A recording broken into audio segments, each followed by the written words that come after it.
Bueno, la CIM tiene una agenda enorme en el tema de democracia y de liderazgos. El primer ámbito tiene que ver con la gobernanza electoral, para que esta gobernanza electoral responda a las necesidades con las que fue creada, y es buscar los espacios de redistribución del poder.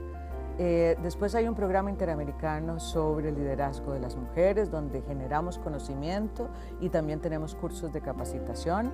Hay un poderoso curso que ha llegado a más de 1000 mujeres con más de 15 ediciones, que es para candidatas electorales, en las cuales conversamos con ellas, pero también nos ponemos en una agenda de solidaridad y articulación y alianzas entre las mujeres, a pesar de las múltiples diferencias ideológicas o de partidos políticos.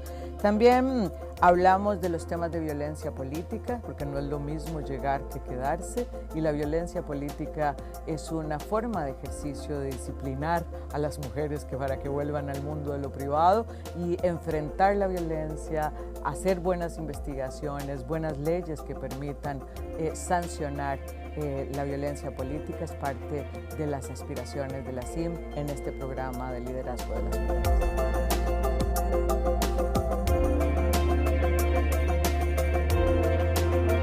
La aspiración histórica de las mujeres es estar en el mundo de lo público, que nuestro trabajo sea remunerado y que tenga un reconocimiento. COVID ha puesto en evidencia una profundización de las brechas existentes para el logro de este objetivo. Estas brechas existentes ahora dan cuenta de que podríamos tener un rezago de más de 2 décadas en el mundo laboral, que el cierre de brechas que se previó que podía tardar 100 años en cerrarse, ahora se habla de 135 años para cerrar la brecha entre los hombres y las mujeres. Entonces, nuestro objetivo es que miren el derecho de las mujeres al empoderamiento económico, que les tengan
Esta organización es el guardián regional en defensa de la democracia, la libertad y los derechos humanos.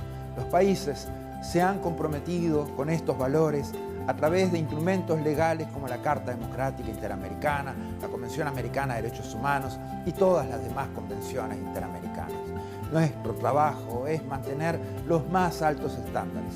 Debemos ser objetivos, analizar los hechos, denunciar cuando veamos corrupción, inequidad o amenazas a la libertad. En esos casos no podemos ser neutrales.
than 100 years since the inauguration of this building, the OAS headquarters, our institution still brings together the peoples of the Americas to address our responsibilities as a partnership of nations. As we look to the future, our work must also focus on the construction of a positive agenda that continues to favorably impact millions of lives every day.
The COVID-19 pandemic brought unprecedented challenges to our member states and the people we serve.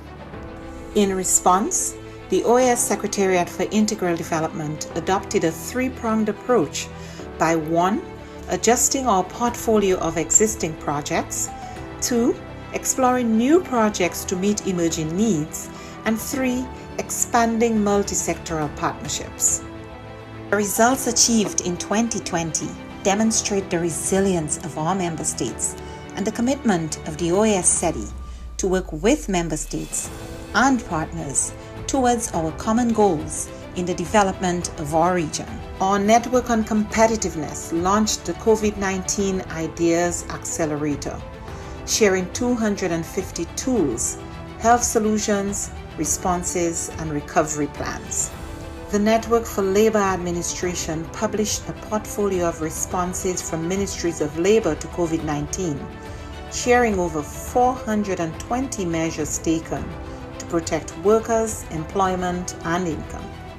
Likewise, the Inter-American Teacher Education Network series, Teaching STEM in Quarantine, provided 117,000 teachers with key tools to continue advancing STEM education during the pandemic. Through its network and platforms, the Inter-American Committee on Ports promoted international and national best practices, guidelines, protocols, and recommendations on COVID-19 safety measures and continuity of logistic operations. Initiatives such as the Education in Times of Change platform allowed us to meet urgent needs by offering timely tools on virtual education and a dedicated space for ministries to share strategies, actions, and solutions. Other programs such as the Row Fund stepped up, providing emergency grants to offset the challenges imposed on our students by the pandemic. SETI's partnerships are adding value to member states in the form of technical assistance, training, and access to tools and services. In partnership with leading private sector institutions, we offered micro, small, and medium enterprises access to online tools and training, increasing their visibility and participation in e-commerce, a key to their survival and growth in the pandemic and post-pandemic era. A new OAS SETI Facebook initiative provided 85,000 MSMEs across the region with capacity building opportunities and WhatsApp business tools to aid response, recovery, and resilience building. The Caribbean Small Business Development Center's program achieved real impact, supporting new businesses, expanding sales, and driving growth. A new network of Caribbean SPDCs will broaden the program's reach. The Inter-American Committee on Tourism, the CTOUR, convened ministerial-level policy dialogue in an urgent response to the impact of the pandemic on the hard-hit tourism and hospitality sectors. Policymakers and experts discussed biosanitary protocols, travel and visa facilitation, among other critical areas for the sector's recovery. Partnering with the George Washington University and the U.S. Bureau of Indian Affairs, we went ahead with the scheduled first Indigenous Tourism Forum of the Americas, pivoting to a virtual format and convening over 240 participants from indigenous communities, the private sector, and governments. SEDI also integrated sustainable development practices in the COVID-19 response. The pandemic is a daily reminder of the links between water, health, sanitation, food security, and nutrition.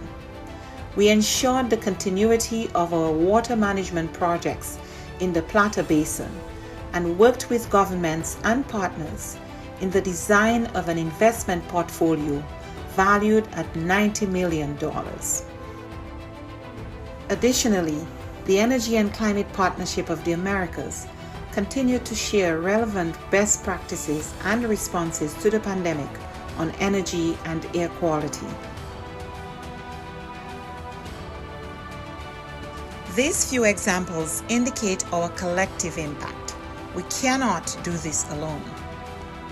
It is now more urgent than ever to address the region's structural weaknesses, to recover from the health, economic, and social crises occasioned by the pandemic and prepare for future shocks. It is imperative that we work together as we risk losing recent development gains and seeing millions fall back into poverty. It is time for the region to redirect course and pursue a more sustainable, resilient, and equitable future for all. We are in this together. But the resilience building agenda is too big for any one stakeholder to address acting alone, and simply bringing together stakeholders, whether at the national, subnational, regional, or global level, is not enough. Effective, focused, and sustained coordination among stakeholders is paramount to provide countries with integrated and comprehensive support.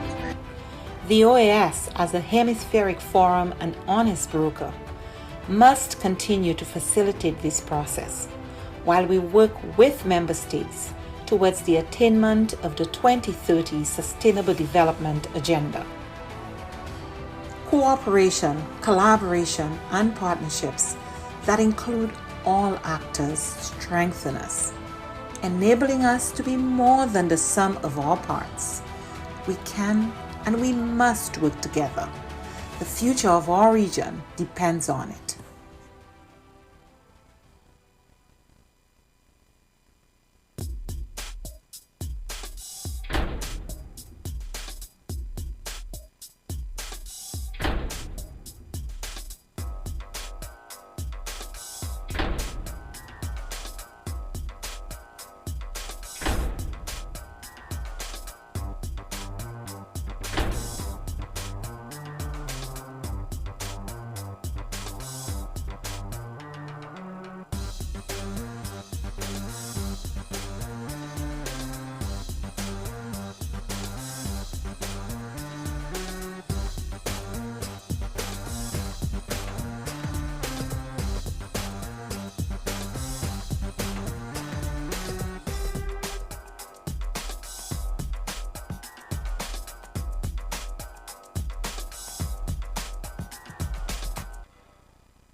La CIM tiene una agenda enorme en el tema de democracia y de liderazgos.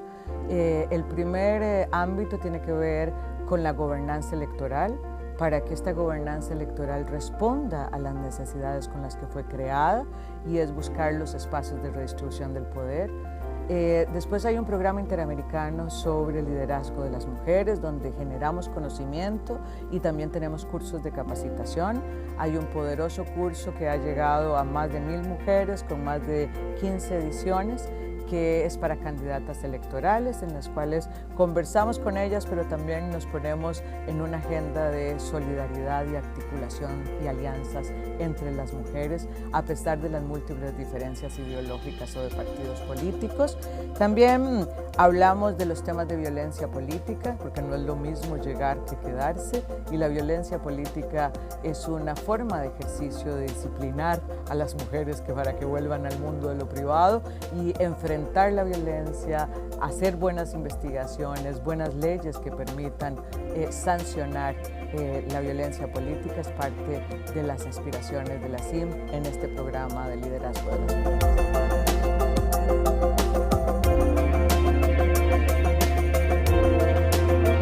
La aspiración histórica de las mujeres es estar en el mundo del público, que nuestro trabajo sea remunerado y que tenga un reconocimiento.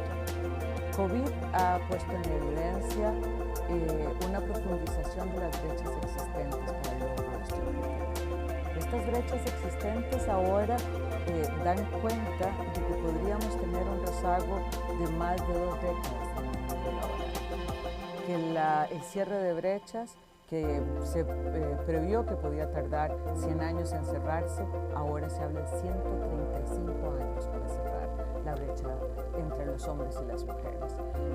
Entonces, nuestro objetivo es que miren el derecho de las mujeres al empoderamiento económico, que el statement "quédate en casa", que es un viejo conocido del patriarcado, no sea que nos quedemos en casa siempre, y que entendamos que la inserción de la mitad de la población, de este talento humano que tiene una serie de ventajas competitivas, es necesario para el crecimiento económico. De manera que la CIM está colocando esta realidad, está colocando las necesidades de las mujeres y está haciendo unas recomendaciones de rutas para poder cumplir con el derecho al empoderamiento económico y con el crecimiento económico que requieren nuestras empobrecidas economías en tiempos de COVID.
Esta organización es el guardián regional en defensa de la democracia, la libertad y los derechos humanos. Los países se han comprometido con estos valores a través de instrumentos legales como la Carta Democrática Interamericana, la Convención Americana de Derechos Humanos y todas las demás convenciones interamericanas. Nuestro trabajo es mantener los más altos estándares. Debemos ser objetivos, analizar los hechos, denunciar cuando veamos corrupción, inequidad o amenazas a la libertad. En esos casos, no podemos ser neutrales.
100 years since the inauguration of this building, the OAS headquarters, our institution still brings together the peoples of the Americas to address our responsibilities as a partnership of nations. As we look to the future, our work must also focus on the construction of a positive agenda that continues to favorably impact millions of lives every day.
The COVID-19 pandemic brought unprecedented challenges to all member states and the people we serve.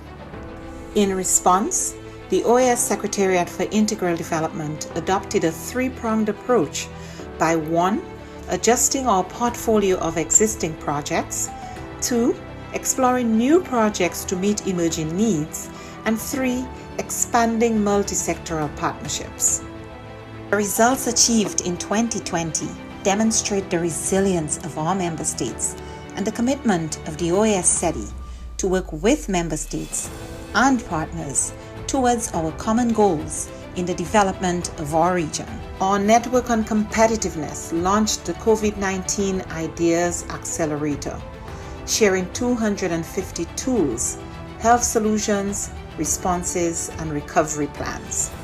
The Network for Labor Administration published a portfolio of responses from ministries of labor to COVID-19, sharing over 420 measures taken to protect workers, employment, and income. Likewise, The Inter-American Teacher Education Network series, Teaching STEM in Quarantine, provided 117,000 teachers with key tools to continue advancing STEM education during the pandemic. Through its network and platforms, the Inter-American Committee on Ports promoted international and national best practices, guidelines, protocols, and recommendations on COVID-19 safety measures and continuity of logistic operations. Initiatives such as the Education in Times of Change platform allowed us to meet urgent needs by offering timely tools on virtual education and a dedicated space for ministries to share strategies, actions, and solutions. Other programs such as the Row Fund stepped up, providing emergency grants to offset the challenges imposed on our students by the pandemic. SETI's partnerships are adding value to member states in the form of technical assistance, training, and access to tools and services. In partnership with leading private sector institutions, we offered micro, small, and medium enterprises access to online tools and training, increasing their visibility and participation in e-commerce, a key to their survival and growth in the pandemic and post-pandemic era. A new OAS SETI Facebook initiative provided 85,000 MSMEs across the region with capacity building opportunities and WhatsApp business tools to aid response, recovery, and resilience building. The Caribbean Small Business Development Centers program achieved real impact, supporting new businesses, expanding sales, and driving growth. A new network of Caribbean SPDCs will broaden the program's reach. The Inter-American Committee on Tourism, the CTUR, convened ministerial-level policy dialogue in an urgent response to the impact of the pandemic on the hard-hit tourism and hospitality sectors. Policymakers and experts discussed biosanitary protocols, travel and visa facilitation, among other critical areas for the sector's recovery. Partnering with the George Washington University and the U.S. Bureau of Indian Affairs, we went ahead with the scheduled first Indigenous Tourism Forum of the Americas, pivoting to a virtual format and convening over 240 participants from indigenous communities, the private sector, and governments. SETI also integrated sustainable development practices in the COVID-19 response. The pandemic is a daily reminder of the links between water, health, sanitation, food security, and nutrition. We ensured the continuity of our water management projects in the Plata Basin and worked with governments and partners in the design of an investment portfolio valued at $90 million. Additionally, the Energy and Climate Partnership of the Americas continued to share relevant best practices and responses to the pandemic on energy and air quality. These few examples indicate our collective impact. We cannot do this alone. It is now more urgent than ever to address the region's structural weaknesses, to recover from the health, economic, and social crises occasioned by the pandemic and prepare for future shocks. It is imperative that we work together as we risk losing recent development gains and seeing millions fall back into poverty. It is time for the region to redirect course and pursue a more sustainable, resilient,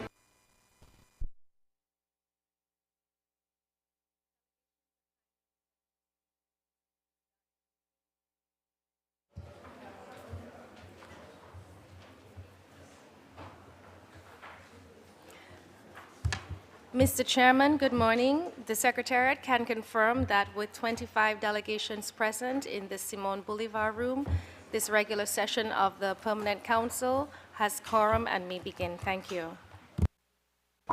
Thank you. Good morning, colleagues. And I apologize for starting a little late. We'll try to do better next time. I'm very pleased to declare open this regular meeting of the Permanent Council, convened to consider the items contained in the order of business document CP/OD 2523/24, which I hereby submit for the consideration of this council.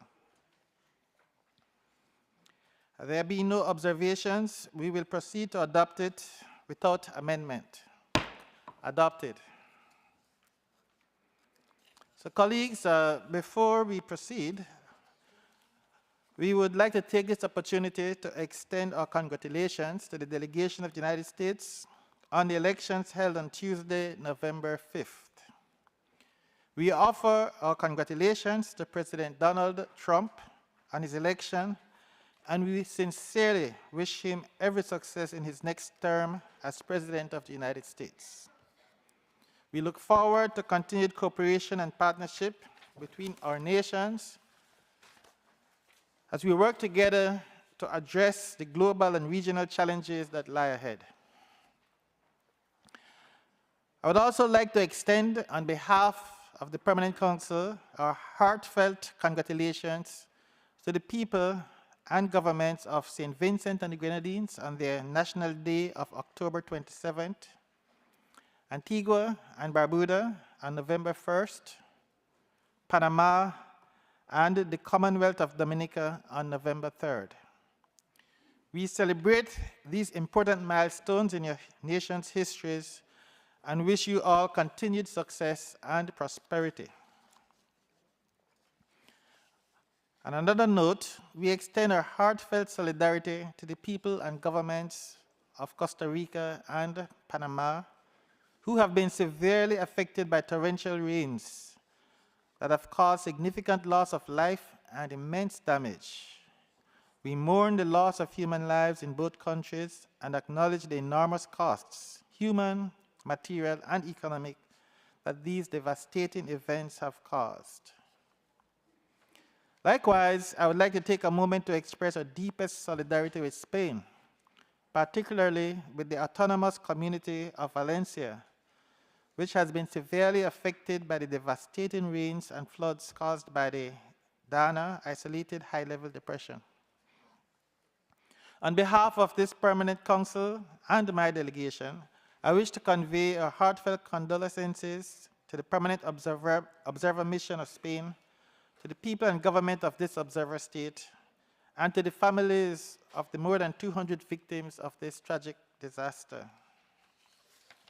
Colleagues, we have a busy agenda today, in addition to the meetings that will take place this afternoon. So I kindly request your cooperation in adhering to the time limits allocated for each speaker, both for delegations and panelists.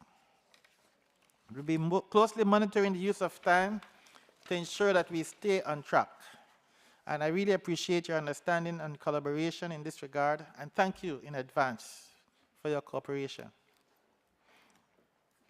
So the second item on our agenda, colleagues, we will commemorate the International Day of Care and Support, which was observed on October 29th in response to the request of the permanent missions of Bolivia, Brazil, Canada, Chile, Costa Rica, the Dominican Republic, Mexico, Panama, the United States, and Uruguay, as outlined in a note circulated as document CP/INF 10373/24 Rev 1. This date invites all member states, United Nations system organizations, and other global, regional, and sub-regional organizations, as well as relevant stakeholders such as civil society, the private sector, academia, and individuals, to annually celebrate this date in a manner appropriate to raise awareness about the importance of care and support, their key contribution to achieving gender equality and the sustainability of our societies and economies.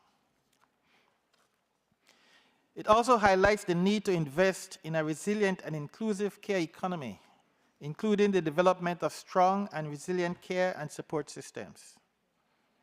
To begin, I kindly request the Secretariat to proceed with the presentation of the video intervention by Her Excellency Niurka Palacio, Minister of Women of Panama and President of the Inter-American Commission of Women.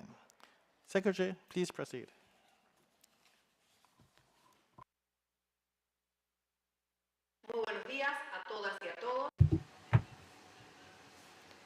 Good afternoon, good morning, Secretary General,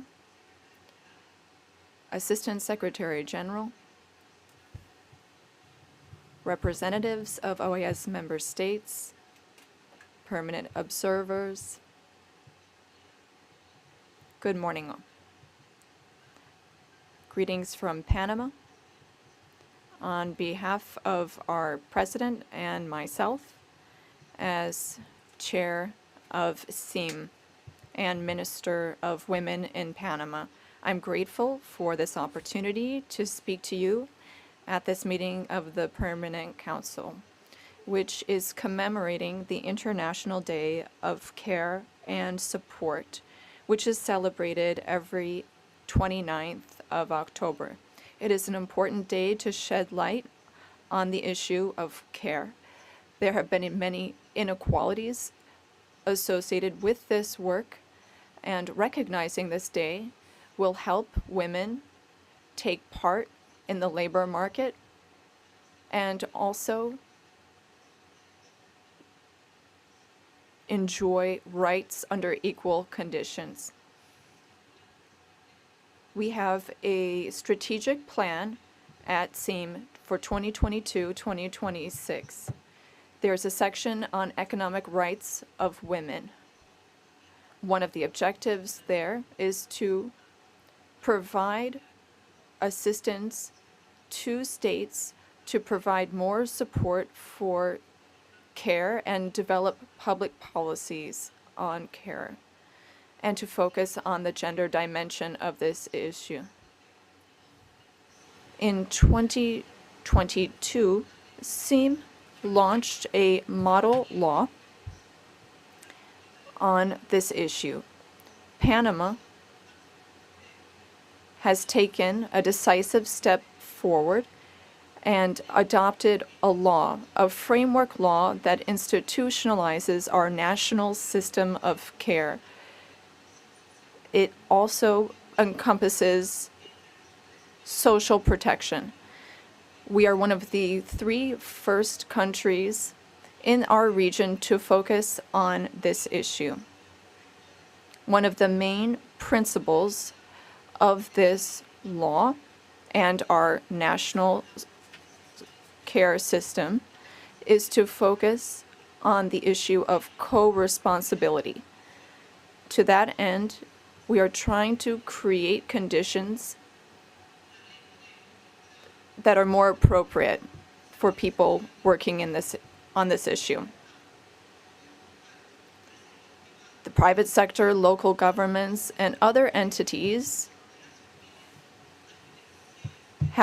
are developing policies to help men and women provide care inside and outside of the home in a way that protects families and individuals, promote personal development, and ensure the autonomy of these individuals.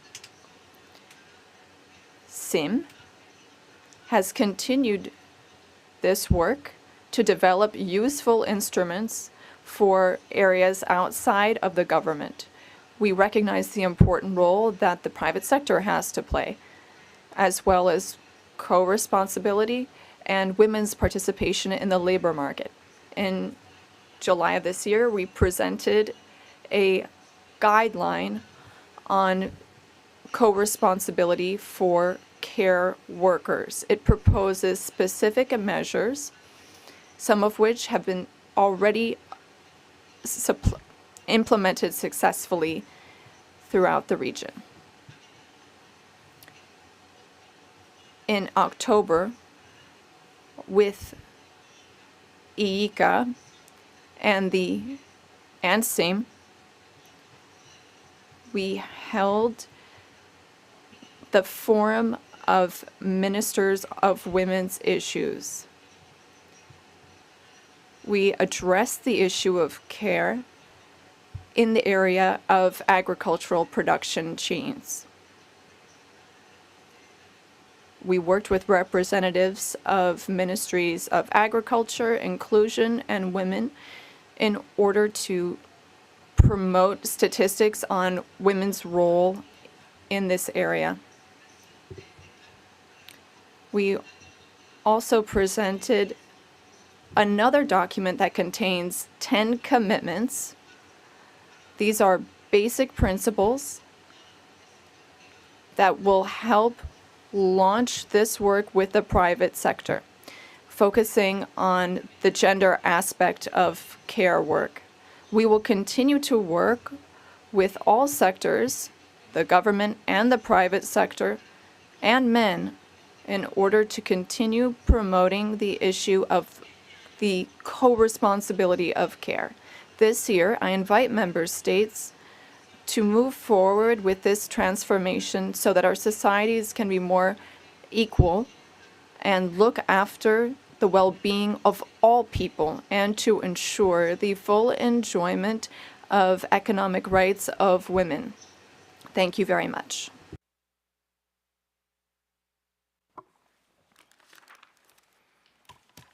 We express our sincere gratitude to the Permanent Mission of Panama for facilitating the participation of Her Excellency Niurka Palacio in this important commemoration. I kindly ask the Permanent Mission to convey our thanks to the Minister on behalf of the Permanent Council. Next, I would like to acknowledge and give the floor to Ms. Katrina Fotovat, Deputy Director of the Office of Global Women's Issues at the United States Department of State and alternate delegate of the United States to the Inter-American Commission of Women. Ms. Fotovat, welcome to the OAS Permanent Council. Please proceed. Good morning. Thank you, Mr. Chair. Esteemed colleagues, good morning to you all. It's such a pleasure to see you all here today. My name is Kat Fotovat. I'm the Principal Deputy in the Secretary's Office of Global Women's Issues at the U.S. Department of State. I would like to give special thanks to the Permanent Mission of Panama for requesting the commemoration of the second annual International Day of Care and Support to be included on today's agenda, and applaud the efforts of the Inter-American Commission of Women and the Permanent Council Chair for elevating the critical role of the care economy in today's order of business. Colleagues, when we talk about care work, we are talking about fundamental shared human experiences. Caregivers and care workers form the bedrock of diverse families, communities, societies, and economies. As former First Lady of the United States, Rosalind Carter, who was once a great champion of the OAS and its human rights agenda, once said, "There are only 4 kinds of people in the world: those who have been caregivers, those who are currently caregivers, those who will be caregivers, and those who will need caregivers." That describes all of us. In the late 1970s, when First Lady Carter emphasized the need for a better support system for carers and care workers, she was one of the first public figures in the United States to talk about and prioritize care. 50 years later, which makes me feel very old, we unfortunately have not made much progress and appropriately recognize the foundational role of the care infrastructure in the global economy and honoring the vital role that care workers play in our society. At the same time, Mr. Chair, we recognize and value the economic case for prioritizing care. According to the World Economic Forum, unpaid care work amounts to $11 trillion, or nearly 9% of the global GDP. According to reports, paid care is $648 billion sector, with the potential to add $300 million jobs to fill existing care services and gaps. to close gender care gaps to support women's equal participation in the labor force could add over 28 trillion to global GDP. There are significant numbers that no economy can afford to ignore. Globally, women perform 76% of the total hours of unpaid care work, which I remind my husband regularly, more than 3 times as much as men. These inequities and lack of legal protections within the care economy today are staggering, but rarely acknowledged. According to the International Labor Organization, 81% of domestic workers are informally employed, meaning their work is largely unregulated, underpaid, and underappreciated. The lack of social protections, job benefits, and labor protections for care workers continues to expose them to unsafe working conditions and higher rates of gender-based violence and harassment, exacerbating gender inequality and undermining women's economic security and contributions to the economy. Yet care workers across the Americas continue to organize collectively and advocate through labor unions and worker organizations for improved standards and protections that allow them to help ensure that our economies and communities might thrive. Here in the United States, our own care infrastructure remains weak. Daycare wait lists can be very long, often years. Most employees do not have paid family leave, and those in need of care services, from elder care to medical leave to disability care, are often left without sufficient support. Today's gathering is a testament to the progress of what we want to make in the United States and throughout the Americas and across the globe towards elevating awareness of this issue. As we discuss the challenges and opportunities related to the care economy, I hope that we as neighbors and as friends learn from each other and share effective practices, as we just heard from Panama. As together we build towards a future that values and supports care work as essential to our collective well-being to stable and prosperous societies. While the United States has a long way to go, I am proud to share a few examples of the Biden-Harris administration's comprehensive actions to improve the working condition of care workers in recent years. Last November, President Biden signed the Presidential Memorandum on Advancing Worker Empowerment, Rights, and High Labor Standards globally to promote the labor rights of all workers, including addressing discrimination that care workers too often confront. In April of 2023, President Biden signed the executive order titled Increasing Access to High-Quality Care and Supporting Caregivers, which includes provisions for advancing care worker rights. In our foreign policy, the U.S. government champions care issues as essential to women's economic security and competitiveness. Since 2022, the United States has advanced global care infrastructures by contributing $50 million over 5 years to the World Bank's Invest in Childcare initiative, which will expand access to quality childcare and early learning programs globally. The United States is also an associate member of the Global Alliance for Care, an initiative launched in 2021 by UN Women and Mexico and supported by 21 countries, including several here today. The government of Mexico has exhibited tremendous leadership in creating and growing this forum for regular collaboration on the care economy. In January of 2023, Secretary Blinken launched the first ever U.S. strategy on global women's economic security, which advances care infrastructures and values care work as key components to supporting women's full, equal, and meaningful economic participation and leadership. In support of this objective, the United States has amplified care issues across various multilateral fora, not just today at the OAS, but also through recent engagements at APEC, G7, and G20. As we continue efforts to tackle the unequal distribution of care work, we hope more countries will join the G7 commitment to support 200 million more women to join the workforce by 2035, including through the World Bank Invest in Childcare initiative. The United States is also investing in an equitable, resilient, robust care economy through programs such as our We Champs, strengthen the entrepreneurial ecosystem by networking regional women's chambers of commerce and business associations projects. This global effort connects individuals with resources offered by participating in women's chambers of commerce and business associations to relieve the burden of care and enables them to enter the workforce and grow their businesses. Going forward, we need policies that promote decent care work for caregivers, whether in the formal or informal economy, that are informed by and can be adapted to local and community contexts. For example, the State Department's Bureau of Democracy, Human Rights, and Labor is working to advance labor rights of domestic workers in Mexico and Guatemala, and to support their transition to a formal participation in the workforce. Protecting labor rights and promoting decent work for domestic workers and caregivers, especially in the context of migration, as women are 73% of international migrant domestic workers, is also essential to create an equitable global care economy, to make sure that we leave no care workers behind. As we forge ahead, Chair, it is therefore so much we can learn from our partners here in the Americas.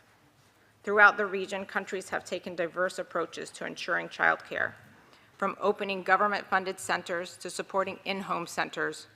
While no one solution is going to work across the region, we must share these best practices together so we have a robust menu of options to explore. During her travel to Colombia earlier this year, my boss, our U.S. Ambassador at Large for Global Women's Issues, and our new U.S. Principal Delegate to the CIM, Dr. Geeta Rao Gupta, was impressed by the impact of the City of Bogota's Care Blocks initiative, which has created concentrated infrastructures and services to provide proximate and simultaneous care to caregivers and care workers. Within the care blocks, free of charge professional care is offered to those in need: children, the elderly, and the people with disabilities, and educational well-being become generation services that are offered to caregivers. The Care Blocks Initiative, the first city-level care system in the Americas, is really a groundbreaking model for innovative urban planning and government cooperation, and one that I hope more of our cities across the hemisphere truly emulate. Brazil's G20 presidency demonstrated strong support for care economy by recognizing the importance of early childhood development, elder care, and health care. This support is reflected in investments aimed at expanding access to quality care services. In addition, the OAS and the Inter-American Commission on Women have done such important work drafting a model law on care that can serve as a basis for crafting legislation that supports an enabling environment for women's economic participation.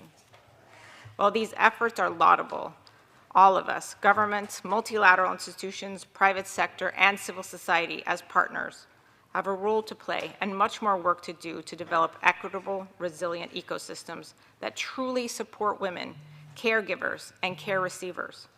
The United States stands as a willing partner and looks forward to continuing regional collaboration to realize this goal. Thank you so much for your time today. Thank you, Ms. Furthervat, for your intervention. We now invite Dr. Marta Clara Ferreira Beltran, Director General of the National Policy for Equality and Women's Rights at the National Women's Institute of Mexico, to share with us her insights. Madam Director General, welcome to the OAS Permanent Council. The floor is yours. This is a virtual presentation.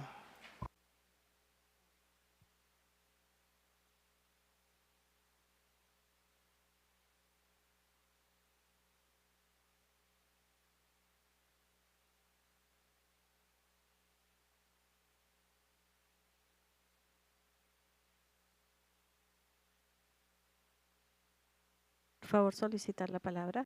If you could please request the floor.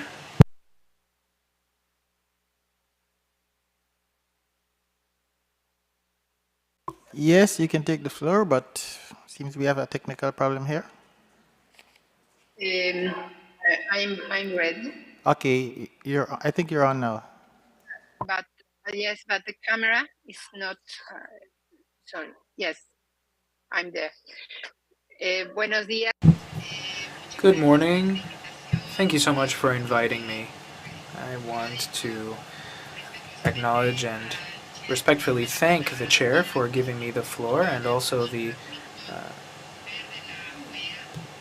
OAS Women's Commission for highlighting and giving such importance to this agenda on care over recent years. I also want to acknowledge the model that was established with great effort to create a system of care that has helped to promote the efforts of countries in the region. So I also want to recognize that especially, and I want to greet the colleagues who spoke before me, the representative of Panama and Madam Katerina Fotovac. I completely agree with everything they've said, especially on the importance of the agenda on care as an engine for transformation, and also something that allows us to overcome so many different aspects of our lives. As was mentioned by Madam Fotovac, there are moments where we give care, but at some point in each and every one of our lives, we will have to be cared for to some degree. I'm going to talk about the progress we've made. I've got very little time, but first of all, I want to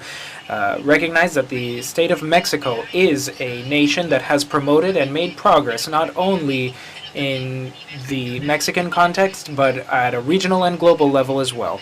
So the first thing that I want to tell you is that in the year 2019, we included in our National Equality Plan a goal, which is to promote equality throughout the state, throughout the country of Mexico, and we wanted to build up our national care system. We wanted to work on spreading awareness and debating matters pertaining to care. As you all know, everything that's related to our care agenda requires a lot of awareness raising and collective debate, because we're talking about a kind of cultural transformation, right? We're going from thinking that women ought to take care of others because they are supposed to now thinking that communities, families, institutions all have to play a role in taking care.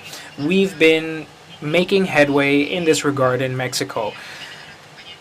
We've had help from the legislative branch here with a bill, a national bill for care systems, a proposal for constitutional reform so that we can include the right to care. We will have a representative from the Inter-American Court of Human Rights coming to speak, and they will certainly talk about the human right that is the right to care. We've also created an interinstitutional connection. Here today, we've got all the institutions that take on responsibility both from the state side when it comes to taking care. And this is important because it's allowed us to move forward and conduct a sort of diagnostic evaluation on where the state of Mexico is at. Also in 2019, we promoted, as Madam Fotovac said, the Global Alliance for Care through a proposal with the Equality Generation, UN Women, the government of Germany and Mexico. This is a multi-actor alliance with over 230 participants that have signed an agreement on a minimum urgent agenda in terms of care at an international scale. Later on, we developed alongside the Treasury a model for sustainable autonomy that would allow us to evaluate big businesses, seeing how they are exercising equality in a business context and for the benefit of the community. And we also include care in that regard as well. We've also made a lot of progress in terms of generating data. I'm sure I don't have to educate you all on how important it is to generate data, and as Madam Fotovac said, there is data showing that a lot of women are overburdened. In Mexico, on a weekly basis, women carry out some 2 billion hours of non-remunerated work per week.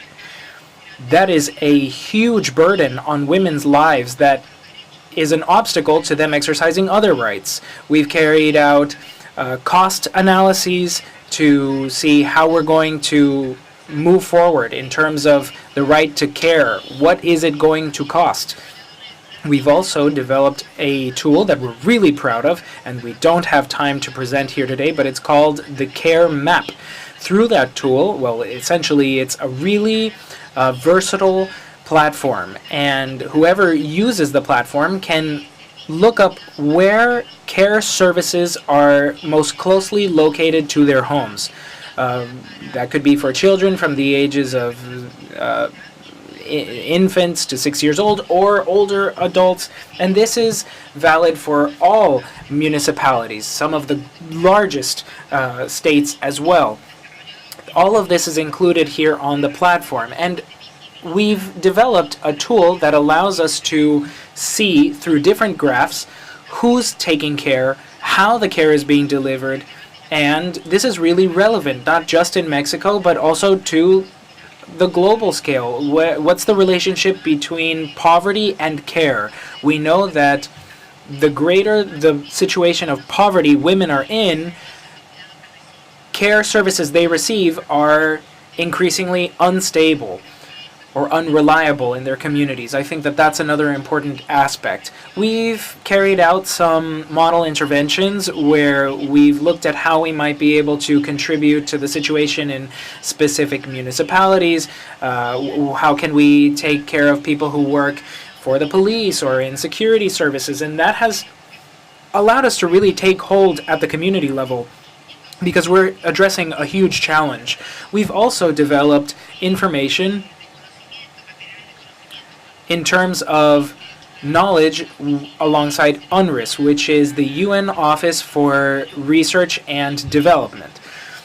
With their help, we've been able to develop an important document on the analysis of poverty and the concept of poverty in time, which is something that does affect women. And as you can see, we've been working very hard in terms of generating knowledge and also making progress in our different models. And I think that with this government, as President Claudia Sheinbaum said, addressing these challenges in terms of care will be a public policy issue, and that's something that's going to benefit the poorest women in the country if we can make progress. We've talked about the women who work in the textile manufacturing sector, especially in the north of the country, and farmers. We've got temporary workers or seasonal workers who travel with their children, and we have to work harder to give them or deliver the care that they need. That's everything. Thank you so much for this opportunity to speak. Thank you, Dr. Beltran, for your insights. To conclude, the panelists intervene. Sorry, I missed. Huh? There's one more, right? Yeah. Yes, we do have another panelist. I kindly request the Secretariat to proceed with the presentation of the video intervention by Commissioner Jose Luis Caballero Ochoa, Second Vice President and Rapporteur on Children and Adolescents of the Inter-American Commission on Human Rights. So, Secretary, please proceed. La Comisión celebra Costa Rica, Estados Unidos, vicepresidente de la Comisión de los Estados Americanos, así como de la admisión. Welcome to the delegations of Bolivia, Brazil, Chile, Costa Rica, United States, Mexico, and Uruguay. Thank you for commemorating the International Day of Care and Support. I speak to you in my capacity as Second Vice President of the Inter-American Commission on Human Rights and Rapporteur for Children, Girls, and Adolescents.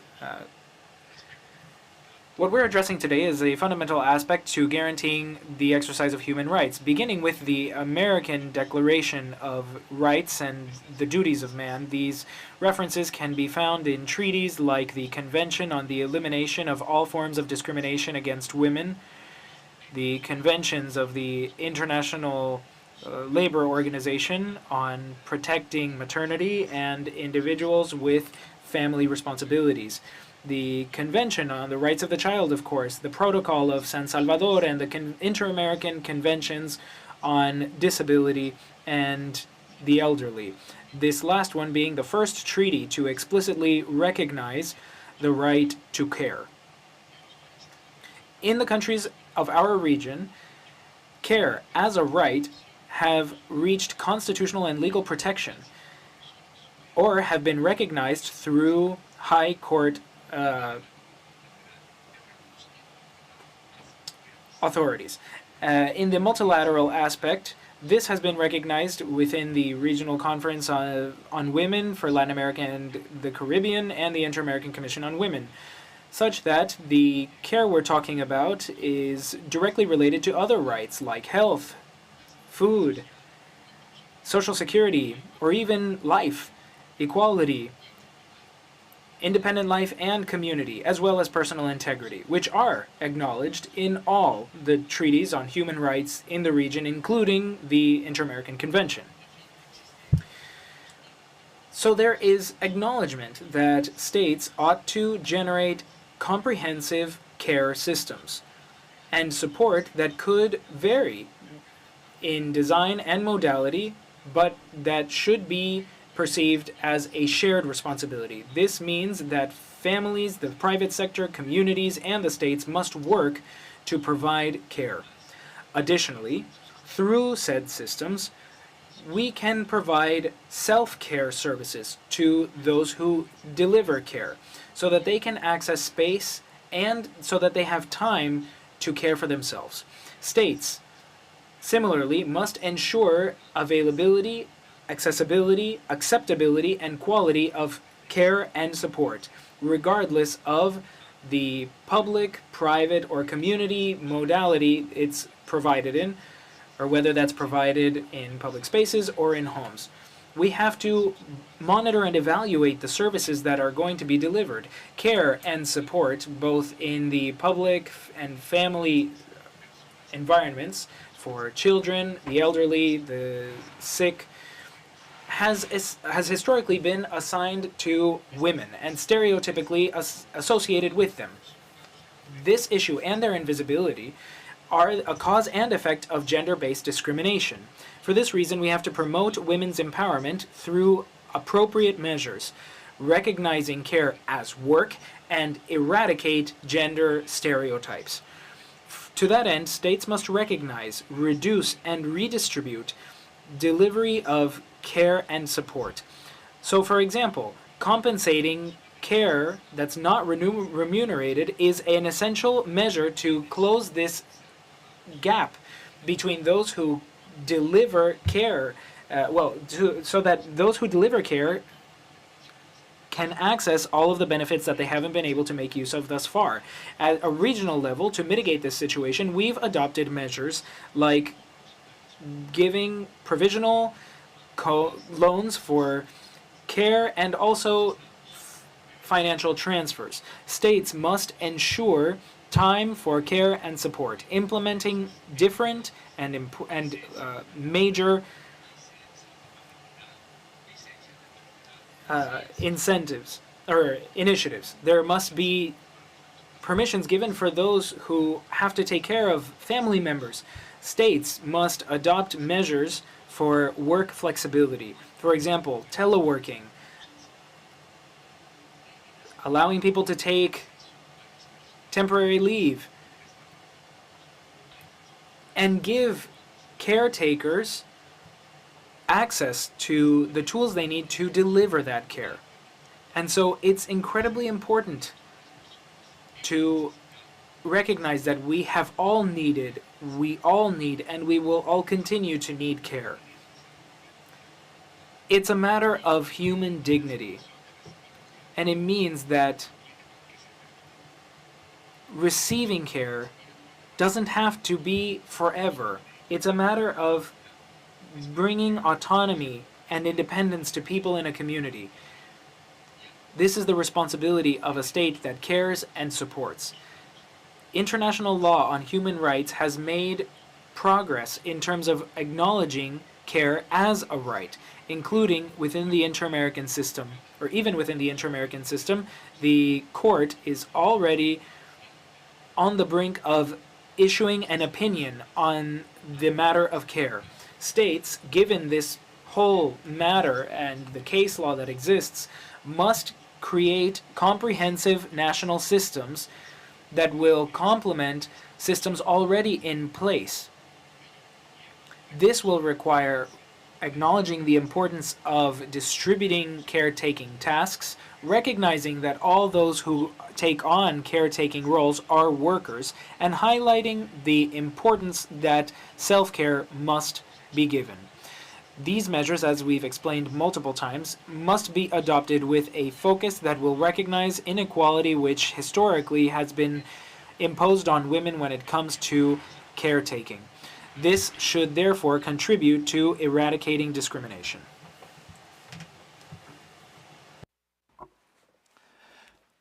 Thank you very much. We express our gratitude to the Executive Secretariat of the Inter-American Commission on Human Rights for facilitating the participation of Commissioner Caballero in this commemoration. I kindly ask that you convey our thanks to him on behalf of the Permanent Council. We now invite members, states wishing to address the International Day of Care and Support, which we are commemorating today, to take the floor. And we recognize Mexico. Please. Gracias. Thank you, Chair. We thank those who have presented thus far, the intervention by José Luis Caballero, and we also acknowledge the participation of the General Director of National Policy for Equality and the Rights of Women from the National Institute of Women for Mexico, Madam Beltran. We also thank Madam Fotovach for her statements. We align ourselves with the need to establish an inclusive and solidary initiative for the acknowledgement and redistribution of care so that none are left behind, and we have to bring special focus to those who have disabilities, children, migrants, refugees, with a holistic focus on sustainable development as is enshrined in our 2030 agenda. Pursuant to the Inter-American Commission for Latin America and the Caribbean, care includes all activities that ensure human reproduction and the sustenance of life. We've all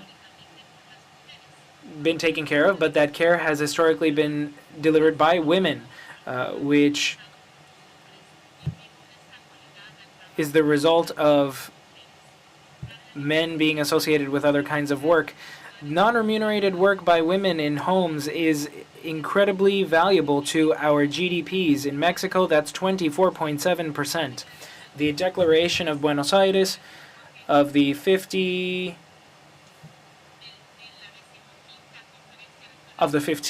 Regional Conference on Women in Latin America and the Caribbean of 2022 established that we must recognize care as a right, both on the part of those who receive it and those who deliver it. In October of 2023, the Supreme Court of Justice of Mexico recognized for the very first time the right to care, be cared for, and self-care as autonomous rights, which means that everyone has a right to care and that no one can be forced to care for anyone for gender-based reason. The impacts on society of care are irrefutable. Reevaluating the weight of care means that we have to look at ancestral knowledge, we need to look at our national budgets, and we have promoted the Global Alliance for the Right to Care within the framework of UN Women. Mexico has led 2 relevant resolutions within the context of the General Assembly and in the Human Rights Council for the United Nations, which for the first time in history, the history of that organization, we addressed the International Day on the Right of Care And we looked at gender stereotypes, we looked at intersectionality, as well as responsibility with a multi-actor perspective. Mexico has brought this matter forward in multiple contexts, trying to promote this as an autonomous human right and explain that this is related to successfully exercising other rights. Under the chairmanship of Mexico's presidency, we will promote the efforts that we've been undertaking since 2018 in terms of shared responsibility to take care of children, dignified breastfeeding, and also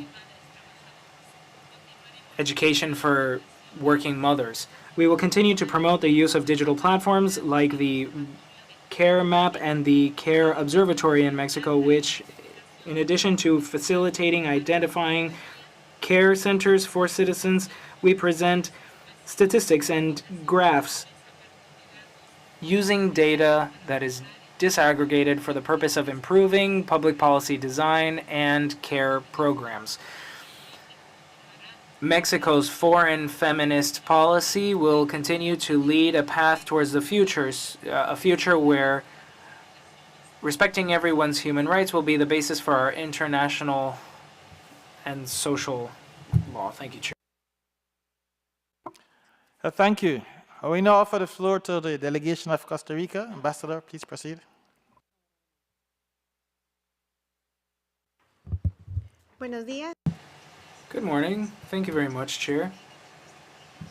Thank you to the distinguished panelists who have been with us today.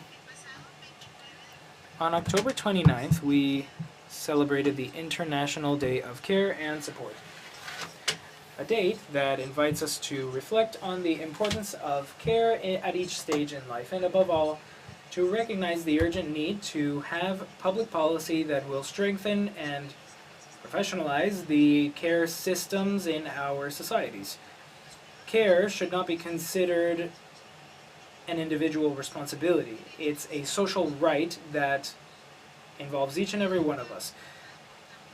Currently, with demographic and social changes, we face complex challenges. In this context, we must ensure that our public policies not just deliver effective support to those who are dependents, but also to those who take time out of their day to provide such care, often without remuneration. In Costa Rica, 90% of care is carried out in the home, and 7 out of every 10 individuals who deliver care are women. Given this situation, Costa Rica has implemented major advances, like the 2021-2031 National Care Policy, which seeks to establish a comprehensive care system for those who are considered dependents. This policy doesn't just meet the needs of those who require help for their disabilities or those who have chronic diseases. This also implements a social shared responsibility focus where the state, families, and the private sector work together to equitably share this responsibility. Shared responsibility in care is essential so that women can also access the same work opportunities and education opportunities without care work being an obstacle to their full flourishing. In this regard, the care system should be inclusive and shouldn't just depend on families. The state and the private sector ought to do their part, relieving women of the burden in terms of time and finances that they suffer. This promotes gender equality and economic autonomy of women, which according to the INEC are heads of households in 45% of Costa Rican homes, and in 68% of cases they are the only breadwinners. The National Institute for Women in Costa Rica, INAMU, promotes policies and programs that directly benefit caretaking women. The program CREXE, which is an acronym for Economic Recovery and Shared Responsibility of Care for Women, seeks to facilitate access for women and women who are heads of household to the labor market by helping them take care of children who are below the age of 12. This model distributes the cost of care between the state at 54%, businesses at 20%, and women, or working women themselves, at 26%, promoting shared responsibility in care and allowing for women to access work opportunities, quality work opportunities, without having to compromise the well-being of their families. INAMU has also developed guides that promote shared responsibility practices in the working environment, creating inclusive spaces that support women who have family responsibilities. This focus is equally relevant in our diplomatic sector, where on occasion we have to balance long working days with our own family responsibilities. In Costa Rica, it's expected that by 2050, demand for care will have quadrupled as compared to today, given the increase in our population's longevity, which is good because it means that we're healthier and we're living longer. But this means that we must work now to strengthen our current care system and promote true social shared responsibility. This requires solid commitment from all sectors, the government, the private sector, and civil society. For that reason, we call on all member states present here today, as well as the social sectors, to strengthen their commitment to a public policy that will promote such shared responsibility in care. Only through collaboration and shared acknowledgement of care as a social right will we be able to progress towards a fairer and more equitable society. Along the way, we will ensure that women, and specifically caretaking women, are able to live with dignity, economic security, and the freedom to fully flourish.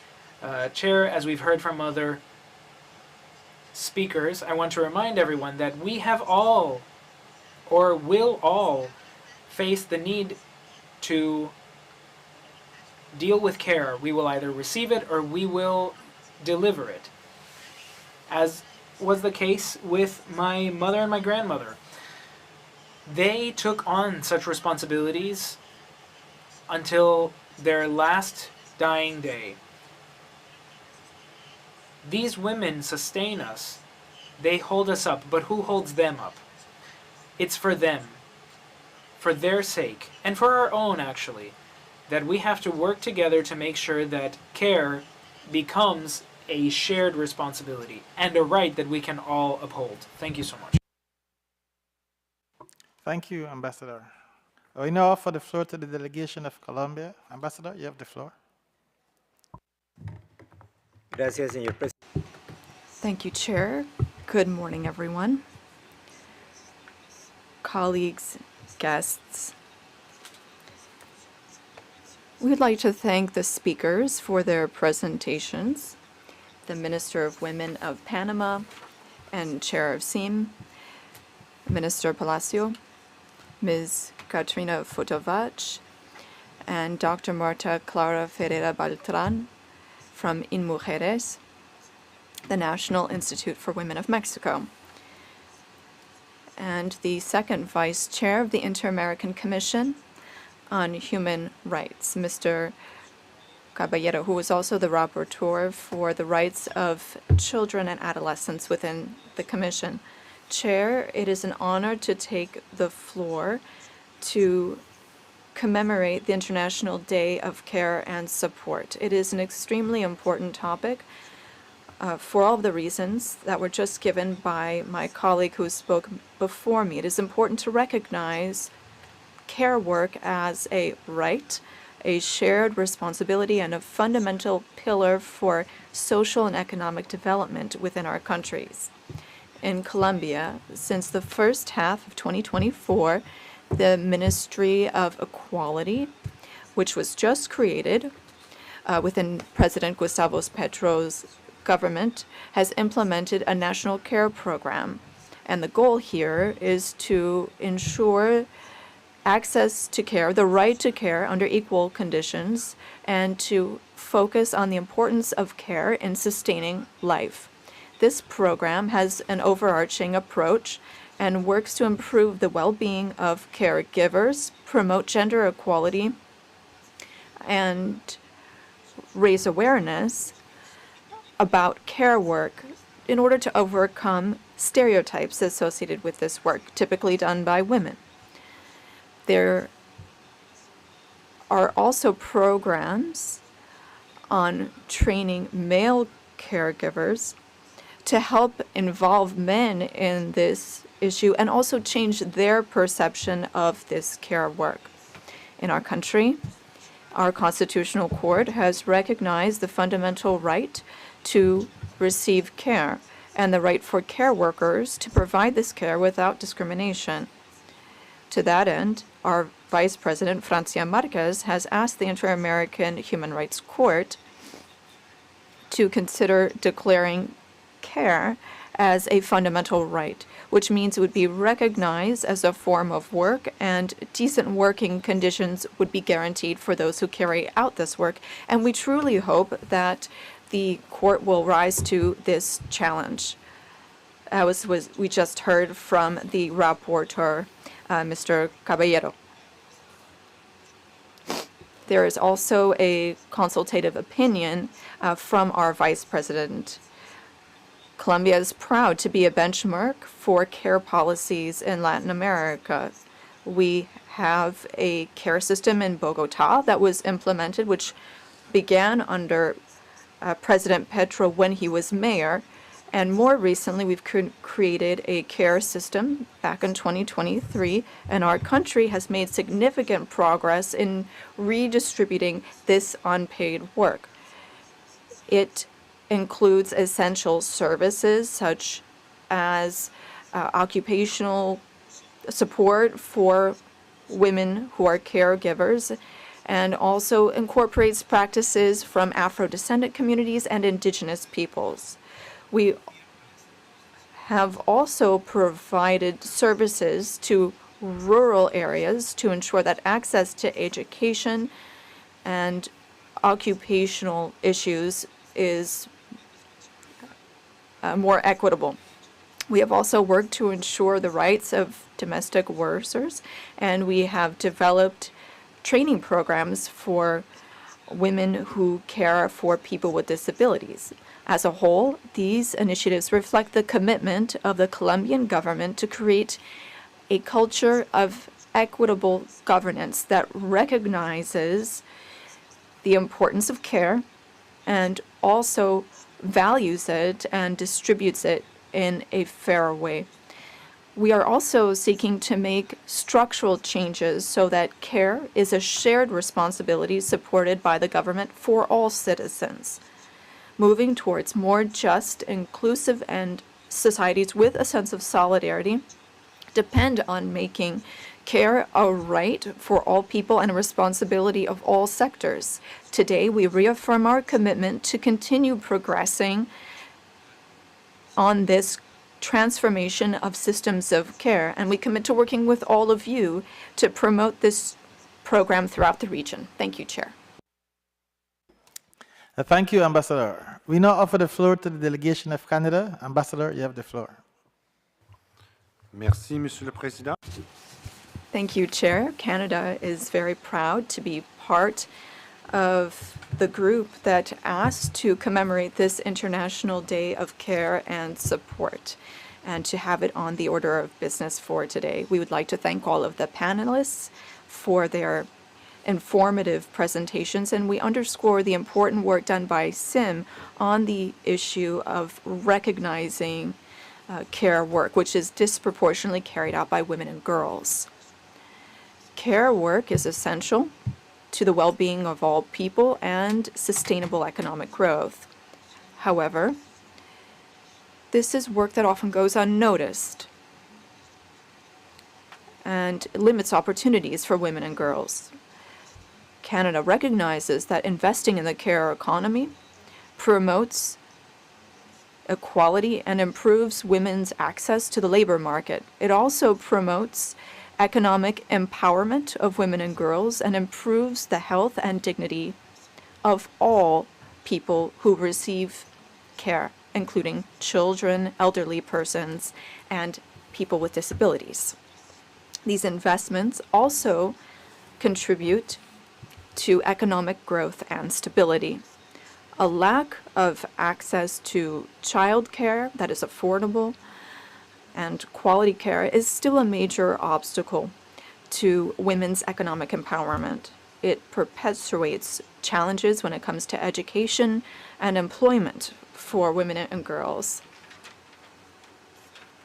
particularly women and girls who are from marginalized communities. Domestically, Canada has introduced a nationwide early learning and child care system centered on a $10 a day child care service. This strengthens our labor force and supports the ability of parents, especially mothers, to enter, re-enter, or remain in the workforce. Canada has also proposed a sectorial table on the care economy to develop and consult on a national caregiving strategy. Internationally, Canada's Feminist International Assistance Policy includes a focus on gendered inequalities in both unpaid and paid care work. It applies as an evidence-based feminist approach to tackle the disproportionate burden of care work carried out by women and girls worldwide. Addressing these inequalities is crucial for achieving gender equality, empowering women and girls in all their diversity, promoting inclusive economic growth, ensuring decent work, and advancing many of the Sustainable Development Goals. Paid care is often poorly compensated and of low quality, which is unjust for both caregivers and recipients. The disproportionate hours that women spend on unpaid care work leads to what many call a time poverty. This limits women's ability to seek opportunities for paid employment, resulting in lower socioeconomic outcomes. In response, Canada has made a historic investment to strengthen social infrastructure of the care economy. At the Gender Equality Forum in 2021, Canada committed $100 million to address care economy inequalities globally. Canada's work and programming adopts a 5 R's approach. First, recognizing the value of care work. Second, reducing the hours required. Third, redistributing care responsibilities. Fourth, representing care workers' voices. And finally, responding to their needs and rights. To do this, we are collaborating regionally and globally with partners. This work promotes transformational solutions that challenge gender norms and promote a fairer distribution of care responsibilities within households and societies. Canada is proud to be working with partners around this table and beyond on initiatives to achieve what we call the triple wins the care economy offers. That's to say, women's economic empowerment, childhood development, and economic growth. Care is a universal experience. We are all caregivers and care receivers throughout our lives. The care economy is a priority for Canada, and we look forward to engaging with the CIM and other member states to recognize the value of and invest in paid and unpaid care work. Thank you, Mr. Chair. Thank you, Ambassador. We now offer the floor to the delegation of Paraguay. You have the floor. Thank you very much, Chair. Good morning, everyone. My delegation is part of this commemoration of International Day of Care and Support.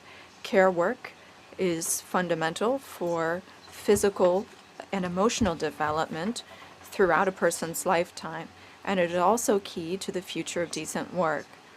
It is therefore crucial to recognize and value care work, particularly unpaid care work. In Paraguay, like many other countries in the region, care work disproportionately is carried out by women and men who have to take care of their family members, and particularly women. This is why we have a national plan for equality. This is the government's effort to develop a national policy on care, and it is currently before our Congress. This policy seeks to ensure the well-being of people who are dependents as well as their caregivers. It will ensure access to services, time and resources to provide care and receive care, and it promotes shared responsibility between or among the government, the private sector, and the community as a whole. It is based on the principles of shared social responsibility, and Paraguay is working to improve conditions for caregivers and to redistribute this important work to help support families and society as a whole. It will help ensure the full rights of caregivers as well as people who receive care. Thank you. Thank you, Ambassador. We now offer the floor to the delegation of El Salvador. Ambassador, you have the floor. Thank you, Chair. My delegation is also pleased to take part in this commemoration, and we'd like to thank you for convening this meeting. We thank the panelists as well. According to the ILO, the global workforce that provides care is made up of millions of women and about half as many men. By 2030, the number of people receiving care will increase, and this care will be provided mainly by women and girls. To address this reality in our region, El Salvador has strengthened its legal framework for paid and unpaid work, and it has also passed other measures to help redistribute this work and reduce some of the burden on caregivers. We have a law on equality and equity and elimination of discrimination against women, as well as a law to protect early childhood and adolescence. And we have made efforts to establish this shared responsibility, especially for companies who need to provide childcare for their workers. We have an Institute for the Development of Women, which is working to promote women's rights by creating a national care system. We have a national policy on shared responsibility of care, 2022-2030, which works to help the population by setting up an effective and efficient care system to carry out programs that focus on the co-responsibility or shared responsibility of care among various stakeholders, including civil society, the private sector, and the government. We also have strategies for early childhood care. And this is part of another policy looking ahead to 2030.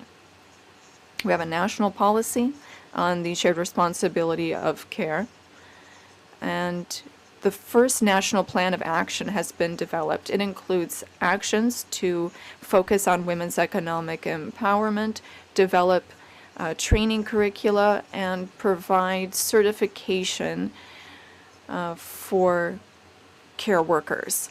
In this regard, we are trying to develop a care system that recognizes the importance of care work, the shared responsibility for the services being carried out, as well as other issues such as training of care workers. Chair, at the regional and international level, we have tried to raise awareness within our societies as a whole, as well as the stakeholders within our societies, without forgetting the importance of cooperation and exchange of experiences. We have major tools. A policy on long-term care was approved in October by the Executive Council of PAHO, which will help promote support for people who are dependents. There is also an inter-American model law on care to help promote the autonomy of women in the world of work.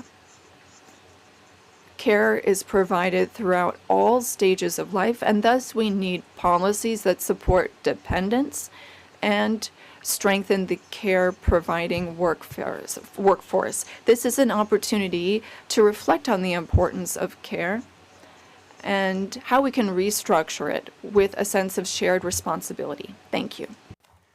Thank you, Ambassador. We now offer the floor to the delegation of Panama. You have the floor. Gracias, señor presidente. Thank you, Chair. I would like to thank you for including this important item on our order of business. I'd also like to thank the distinguished panelists for their presentations, which were very informative. Allow me also to recognize the valuable work of the Inter-American Commission of Women in this area. Its leadership has been key to promote care as a priority issue on our hemispheric agenda. The right to care is a fundamental pillar for sustainable development in our societies. We see care throughout the life cycle, from birth to old age. It is a responsibility that has traditionally fallen upon women, and disproportionately so. This imbalance perpetuates gender inequalities and also creates obstacles to women or to the full development of our countries.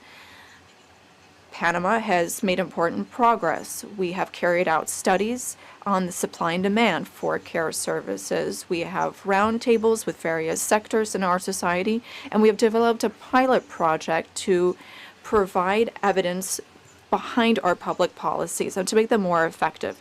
These culminated in the adoption of a law this year in April, which creates our national care system.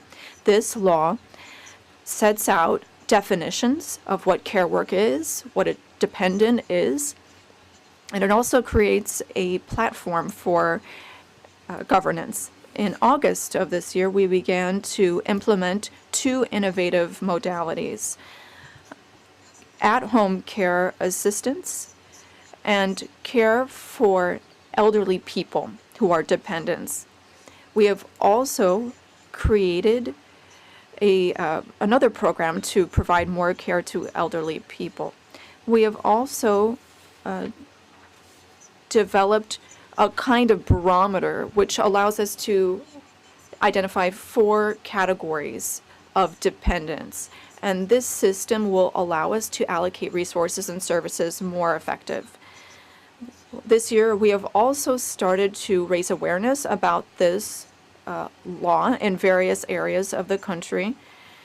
We have done this in order to help develop local plans to expand the coverage of these essential services. Before I conclude, I'd like to note that these efforts have been made possible thanks to cooperation with intergovernmental organizations, the private sector, academia, and civil society, among others. Chair, Panama reiterates its commitment to strengthening care systems as a key tool to reduce gender gaps, fight poverty, and promote social inclusion. I thank you. Thank you. We now offer the floor to the delegation of Brazil. Ambassador, you have the floor. Thank you, Chair. Thank you first to the Minister, Niurka Palacio, Minister for Women in Panama, and within her capacity in the Inter-American Commission on Women for enriching our debate, as well as the delegation of Panama for requesting that this item be included in the agenda. We also express our gratitude for all the presentations delivered thus far. As Luiz Inácio Lula da Silva said in a recent speech last June in Geneva, over 500 million women are outside of the workforce because of their burdens in terms of family responsibilities. The Brazilian government has policies that have been implemented to transform this situation. We recognize that this affects black women, indigenous women, women on the margins of society, women taking care of children disproportionately. We created within the structure of our Ministry for Development and Social Sustainability a national secretariat for families. And in partnership with our Ministry for Women, we coordinate policy within our national care plans. After a year and a half of intense activity, the working group created by including 20 ministries presented to the President a bill on national care policy that was submitted to our Congress and has just been approved by our House of Representatives and will now be sent to the Senate. Once instituted, our national care policy will seek to guarantee the rights of those who need care as well as those who deliver care.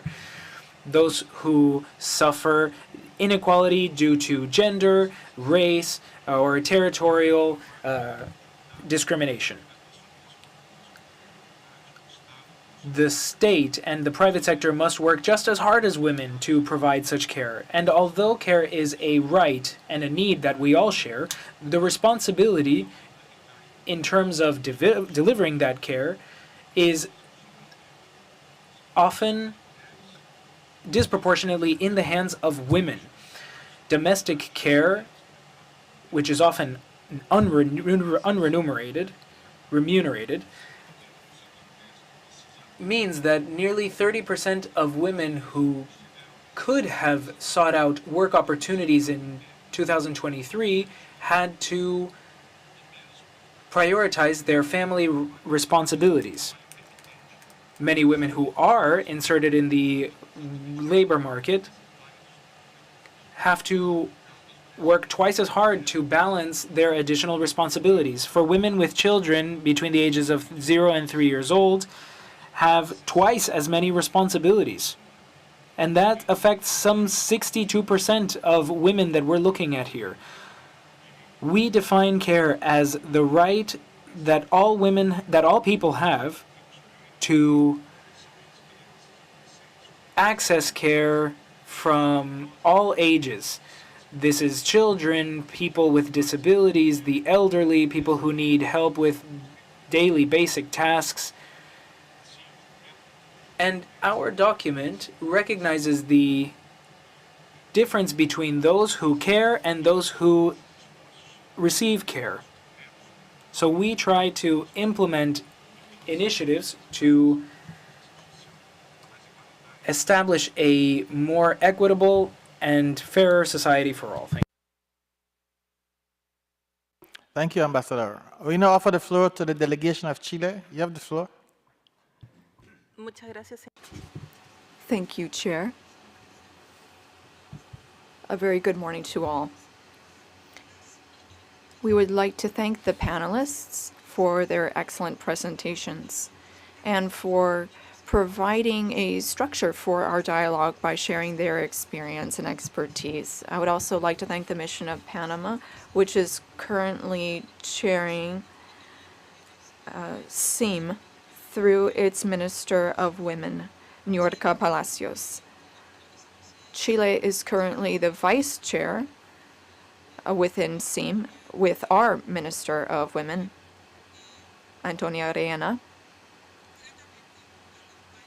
And we are very pleased to support the delegation to Bolivia, Brazil, Canada, Costa Rica, the United States, and others who requested that this item be included on the order of business. Care is cross-cutting. The rights related to care, to provide and receive care, affect all societies in the hemisphere.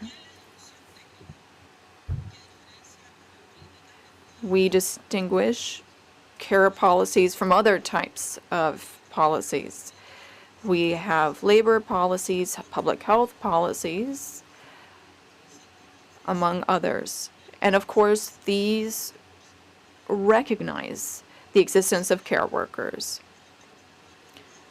One important aspect when addressing care policies is that In 2024, 86% of care workers in Chile are women. Therefore, recognizing the rights of care workers is important, given women's traditional roles as caregivers.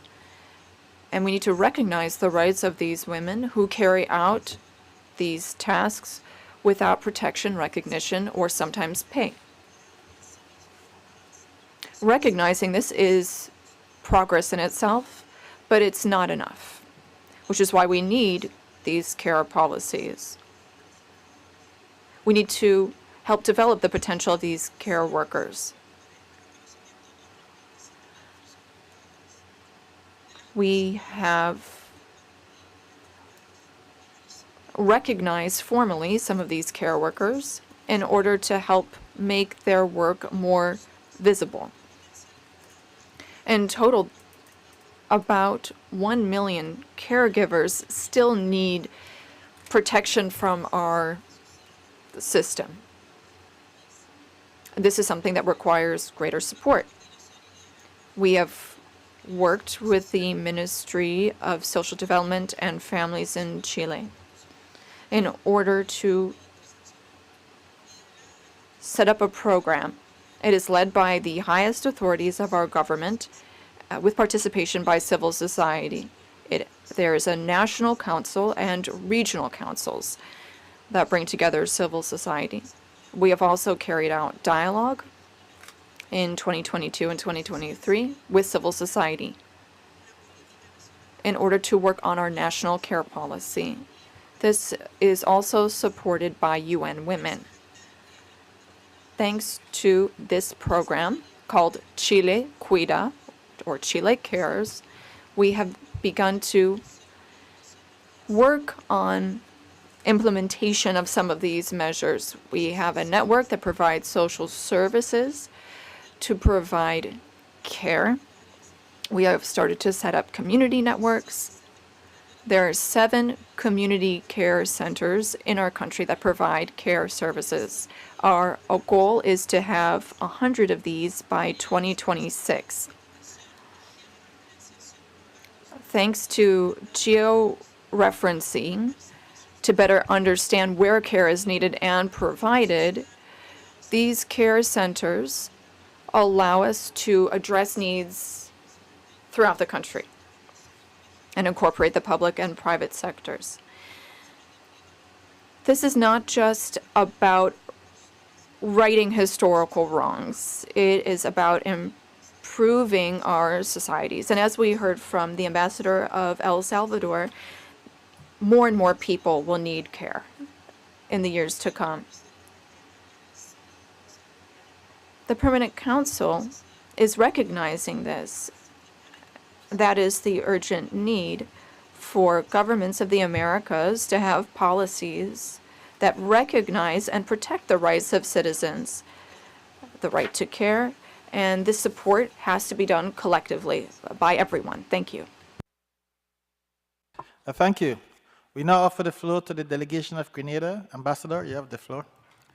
Thank you very much, Chair. Thanks to you, the Secretariat. Thanks to the requesting delegations and the Honorable Minister of Women's Affairs, SIM President, and other panelists for their contributions. And in this commemoration, I am honored to reflect on the critical role of caregiving, both as a fundamental right for those in need and as a crucially valued contribution to our societies. The caregiving role spans a broad spectrum, from nurturing young children to supporting the elderly and caring for those with disabilities. Within our CARICOM region, we recognize a caregiving not only as a personal commitment, but as a social imperative that touches each one of us and touches us deeply. In this region or sub-region, various initiatives aim to ensure that caregiving is recognized and supported.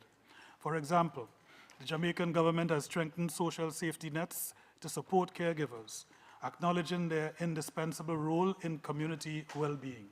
Similarly, Barbados has implemented policies to increase access to affordable health care, which eases some of the financial burdens on caregivers while addressing the structural poverty that often hinders their ability to provide care effectively.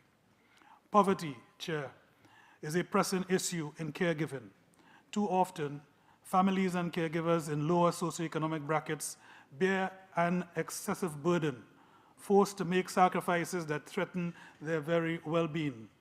Recognizing this, CARICOM's gender strategy, drafted and continuously enhanced, is being developed to address gender inequalities and economic challenges faced by caregivers, particularly women, who disproportionately shoulder this responsibility.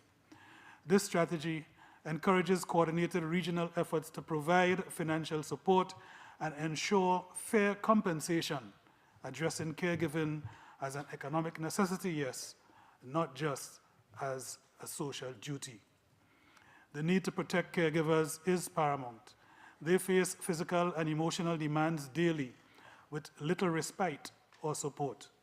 In this context, our CARICOM delegations and our CARICOM, in fact, itself, advocates for national policies that protect caregivers' rights and well-being, ensuring their roles are valued, safe, and sustainable.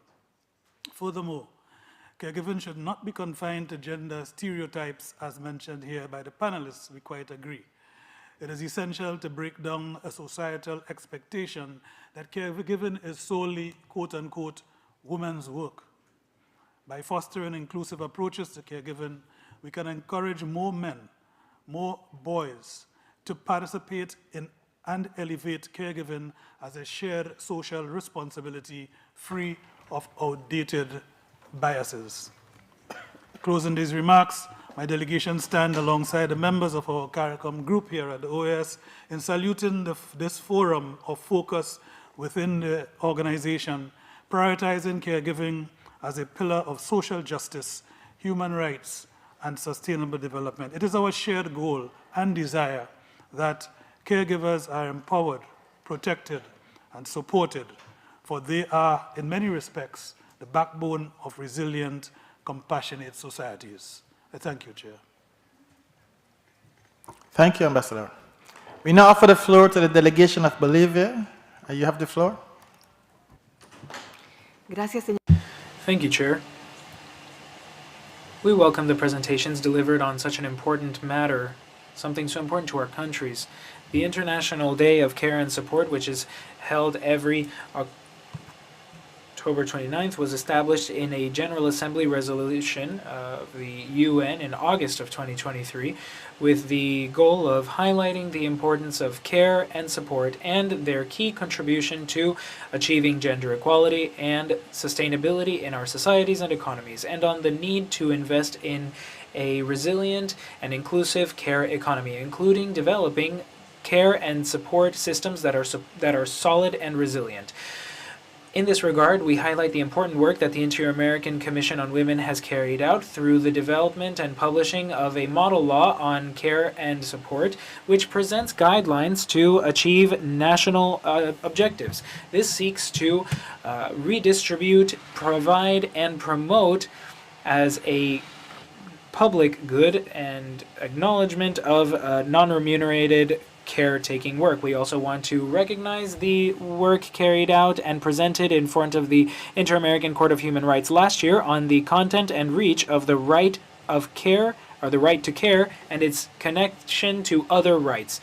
The court's response will undoubtedly be a contribution to all our countries in the region. In Bolivia, Mr. Chair, from our Ministry of Justice and Institutional Transparency and the Plurinational Service for Women and Depatriarchalization, we are working on developing a comprehensive care policy and have been working on it since 2023. This has been a participatory process looking at intersectionality and the intersectoral nature of depatriarchalization. We're working with different state entities and civil society organizations to build a shared responsibility system for care so that we can all live better. In our social protection system, we've made major progress. through the family code and the family process, which establish shared responsibility in family-related tasks as well as caring for the elderly and offspring. We also have the Juana Zurduy contribution, which helps women in all phases of the birthing process and helps women through to their children being 2 years old.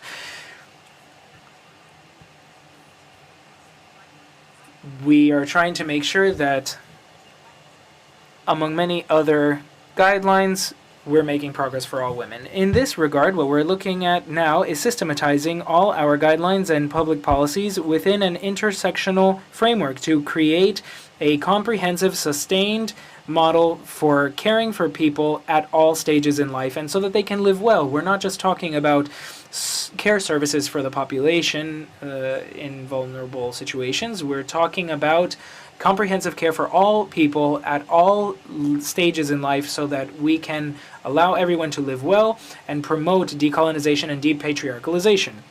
The right to care and support in Bolivia is what we understand to be a way to live in harmony with Mother Earth, which is a comprehensive responsibility that we all share without gender stereotypes or any kind of discrimination. Thank you so much. Thank you. We now offer the floor to the delegation of the Dominican Republic. Ambassador, you have the floor. Buenos días. Hello. I'd like to thank Chair, the Ministry for the Minister for the Ministry of Women and the Inter-American Commission for Women for her presentation, and the panelists for their statements on the matter that we are discussing here today. Care and support are an inherent aspect of all our lives. We have always incorporated this in our lives, but in recent years we've worked to further acknowledge them as an important element for our country's GDPs. And as recently as last year, the United Nations adopted the resolution that established every October 29th as the International Day of Care and Support. A resolution that considers the economy of care as a whole and invites us to reflect on the progress made in terms of, for example, bringing greater visibility to domestic non-remunerated work and how women and girls, including teenagers, take on a disproportionate amount of care work and domestic work that is non-remunerated from generation to generation. It's with that in mind that I bring to the Permanent Council a bit of what we learned yesterday, where women leaders in different areas of the private sector highlighted the importance of training and support among women, sisterlyhood, within the framework of an event organized by the Inter-American Commission on Women, on the role of the private sector in empowering women, strategies for women entering the labor market, and addressing care as a structural barrier. That's why we think we should take advantage of the spaces that women work in to learn from them, understand what their participation is in the labor market, and try to break cultural patterns that perpetuate the social roles that women and men play. If we want development in the greatest sense of the word, we must include the care economy. And within that, there's the aspect of women specifically, because this is intrinsically related to women, because women's traditional role as caretakers limit their participation in the labor market, according, or at least given what our labor market looks like today. We also have to deal with the invisibility of these responsibilities, which according to the World Economic Forum, when we look at Latin America, it's between 15.7 and 24.2% of regional GDP. Chair, allow me to highlight some of the initiatives that my country has been undertaking to integrate the care economy in public policy. Launching the Superate program in June of 2021. The government presented this program as the main strategy to combat poverty. Superate incorporates the care economy as a key component, seeking to redistribute supply and demand of care services throughout the nation. The creation of an intersectoral roundtable on care in June of 2022 was formalized with the participation of 10 government organizations, seeking to coordinate efforts to implement a national care system of services that will guarantee rights and promote shared social responsibility in these efforts. Implementing the pilot program for communities of care in November of 2021 was launched in the municipalities of East Santo Domingo, among others, and this project seeks to provide comprehensive tools in caring for families, providing for professionalization and education opportunities for those who work in these areas. The ODS fund from the UN gave resources to the Dominican Republic for the first time in alignment with the SDG agenda of the UN, thereby strengthening our own national care policy. Finally, training and certifying caregivers. We have developed training programs through our National Institute for Technical and Professional Training with a view to professionalizing and bringing greater dignity to care work, guaranteeing quality standards in terms of the care delivered. Chair, these actions reflect the commitment of Dominican Republic's commitment to building a more inclusive and equitable society, one that recognizes and values the economy of care, through which we promote not just gender equality, but also economic and social development throughout the country. Thank you. Thank you. I see there are no further requests to speak, so I would like to thank the distinguished panelists for their interventions and the requesting permanent missions for their initiative in bringing this commemoration to the attention of the Permanent Council. And also all the delegations for your remarks on this International Day of Care and Support. The interventions have been duly noted and they will be recorded in the minutes of this meeting. If there are no objections, then it is so agreed. Agreed. Colleagues, the next item on our agenda is the celebration of the International Day of Creole Language and Culture in response to the request submitted by the permanent missions of Barbados, Haiti, and St. Lucia, and Dominica, as outlined in a note circulated on the document CP/INF 10376/24. This request aims to recognize and promote the importance of Creole languages and cultures at the international level, highlighting their diversity and contribution to global cultural heritage. Colleagues, we had expected the participation of His Excellency Earl Huntley, Senior Advisor to the Minister for External Affairs, International Trade, Civil Aviation, and Diaspora Affairs of St. Lucia, but unfortunately he will not be able to join us. So to initiate this celebration, I will kindly ask the Secretariat to proceed with the video presentation from Mr. Mose Paul, Professor and Researcher at the State University of Haiti. Please proceed with the video.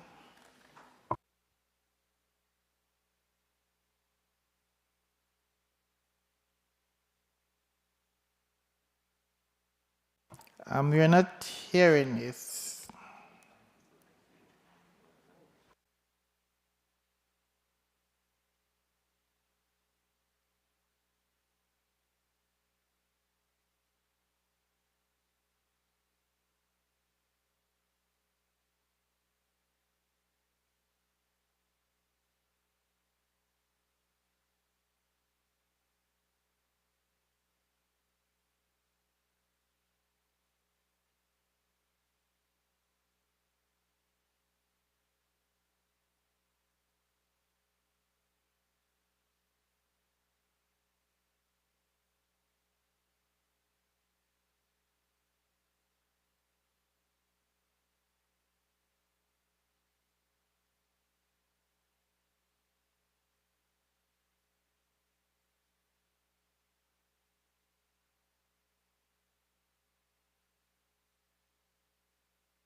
I think we're having some technical difficulties with the video.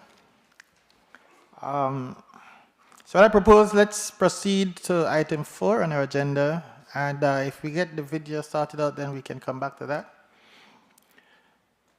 So colleagues, item 4 on our agenda, at the request of the Permanent Mission of Haiti, is the consideration of the draft resolution titled "In Support of Haiti's Request for a United Nations Peacekeeping Operation," distributed as document GT/Haiti-70/24 Rev 5. This draft has been presented by the Permanent Missions of Haiti and the United States and is co-sponsored by the Permanent Missions of Costa Rica, Ecuador, El Salvador, and Paraguay.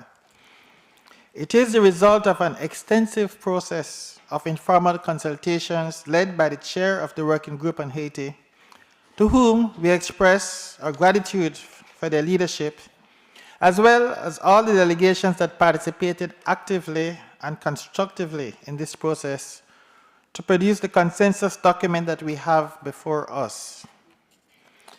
I would also like to highlight that the Permanent Mission of Guatemala made a very pertinent clarification to the text of the document, which has been distributed to delegations as an addendum to the draft. For the presentation of the draft resolution, I'd like to offer the floor to the proposing delegations. I believe the delegation of Haiti will take the floor. Okay, you have the floor, Ambassador. Thank you, Chairman. Monsieur le Président. Chair, before beginning my speech, I'd like to express my deepest condolences and our solidarity to the government and people of Spain, affected so devastatingly by the recent floods. We are saddened at the deaths, the suffering, and destruction caused by the catastrophe. In this moment, I would like for us to take a minute to recognize the lives lost throughout the disaster.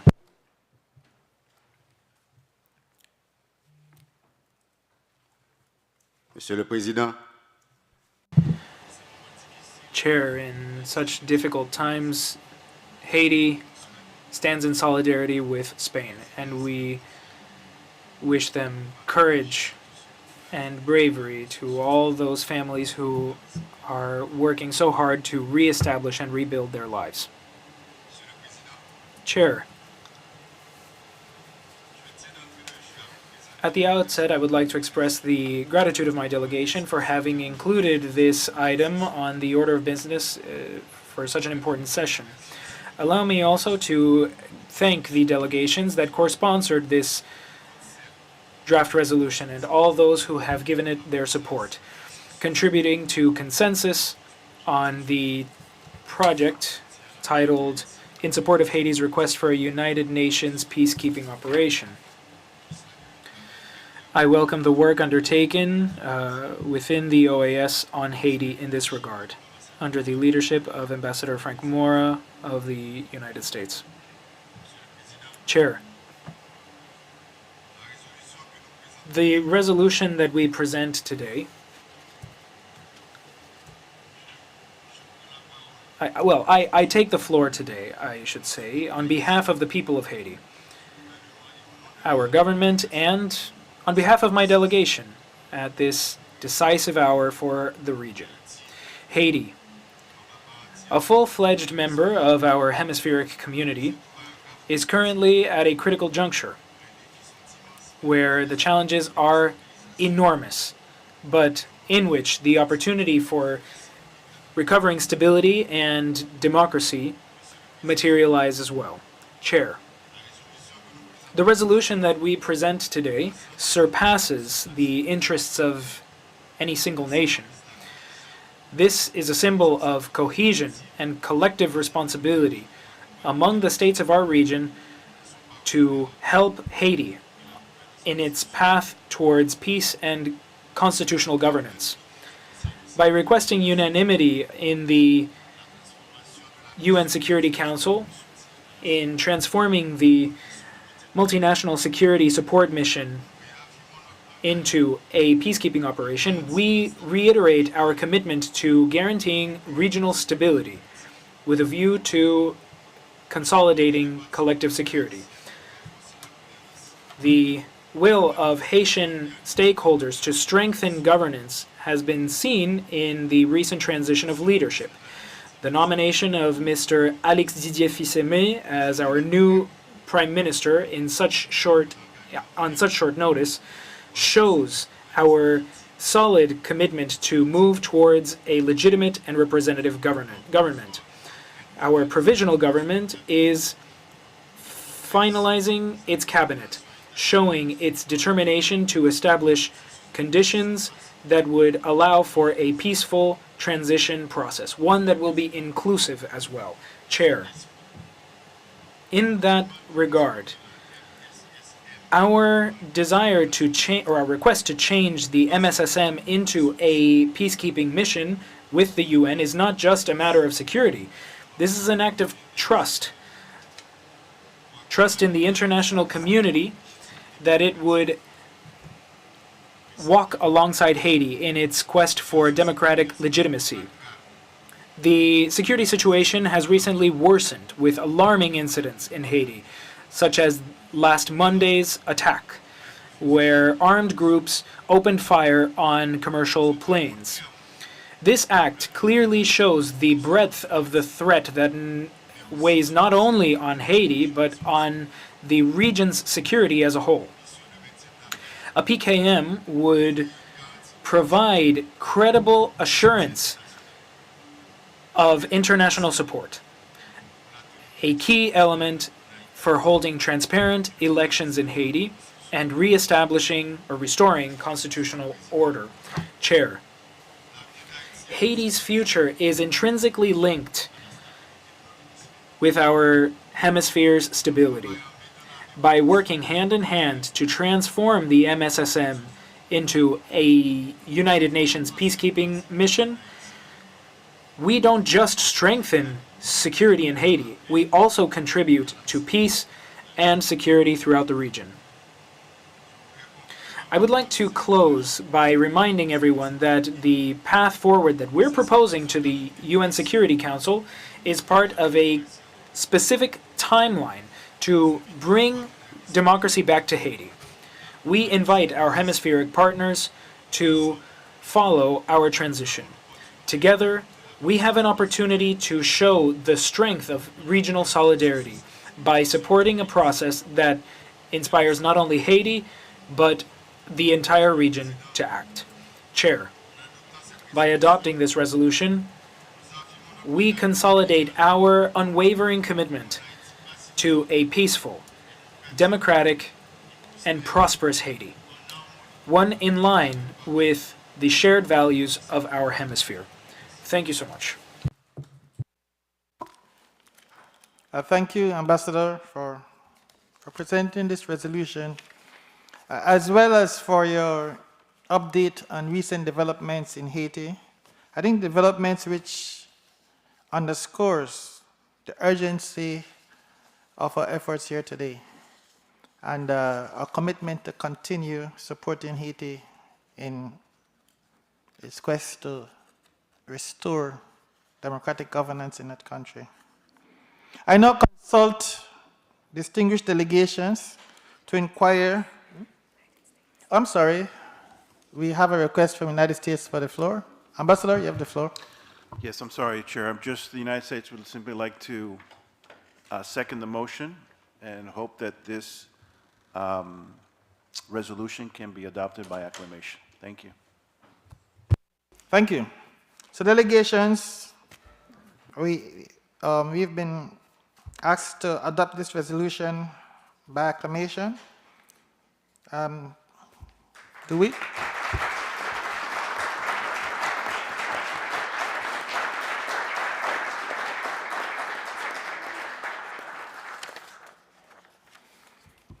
Okay. So the draft resolution entitled "In Support of Haiti's Request for United Nations Peacekeeping Operation" with the pertinent amendment proposed by the delegation of Guatemala is hereby approved. I now invite any member state wishing to address the recently approved resolution to take the floor. And we recognize the delegation of Canada. Ambassador, you have the floor. Merci, Monsieur. Thank you, Chair. I just wanted to clarify, perhaps I didn't understand correctly, but when you read the list of delegations that are co-sponsoring this resolution, I didn't hear Canada. We would like to be added as a co-sponsor on this resolution. Ongoing insecurity in Haiti affects many member states in terms of trafficking of weapons and drugs, as well as violence and organized crime. Restoring security in Haiti is of crucial importance, not only for Haiti and the Haitian people, but for all member states of our organization. The financial needs for the multinational support mission, MSSM, are significant, as well as the financial deficit that our partner is facing. Kenya, CARICOM, and other partners have only provided 2/3 of the financing required for the operations of this mission, and there is not enough funding for the entire mission to be carried out. Canada recognizes and is grateful for the contributions of the numerous member states of this organization who are contributing to the MSSM in Haiti. We must, however, emphasize that greater support for this mission is necessary, and as well to the Haitian National Police. It is essential in order to maintain the current gains made by their joint operations, and more importantly, to build on these efforts. Canada continues to be engaged and supports the UN Trust Fund for the MSSM, for which Canada is one of the greatest contributors. In light of ongoing financial gaps faced by the MSSM, we stand with Haiti and our partners in calling for a way forward that is sustainable and improves security in Haiti. A transition to a UN peacekeeping mission would provide more stable funding and bolster operational support. For these reasons, and in support of the Haitian-led solutions, Canada wishes to offer its full support to Haiti's formal request for the UN Security Council to transition the MSSM to a UN peacekeeping mission. Thank you, Mr. Chair. Thank you, Ambassador. We apologize for the omission of Canada. It seems that the request was not received, so perhaps if you could send it again and we'll ensure that the document is updated. Thank you. Thank you. We now for the floor to the delegation of Paraguay. Ambassador, you have the floor. Sí, muchas gracias. Thank you very much, Chair. Paraguay would like to recognize the adoption of this resolution. It is an important sign of support from our organization to international efforts to restore security and peace in our sister Republic of Haiti. This is why my delegation has decided to co-sponsor this resolution. We support Haiti's request to transform the MSSM, led by Kenya, into a peacekeeping operation so that it can help bring back security to this Caribbean nation and create the necessary stability to go through this transition period prior to the general elections that are so anxiously awaited by the Haitian people. However, we think that international efforts require sufficient staff and appropriate resources in order to address these enormous challenges related to stabilizing the country. We also believe that any mission sent to Haiti, whether we're talking about police or military forces, must have extensive training on international law and human rights in order to ensure at all times, as an absolute priority, the protection of civilians, particularly women, children, people with disabilities, and elderly persons, as well as other vulnerable groups. Even though today violence and crime spread by gangs and other criminal groups, which seem to have taken over key areas in Haiti, we believe that a coordinated and collective approach by the international community, channeled through the UN Security Council, is a key effort in order to address this security crisis more effectively. Lastly, my country would like for Haiti to come back to the path of peace and stability so that it can later address sustainable development, economic issues, and prosperity for its vibrant and resilient people. Thank you. Thank you, Ambassador. We now offer the floor to Mexico. Ambassador, you have the floor. Gracias, señor.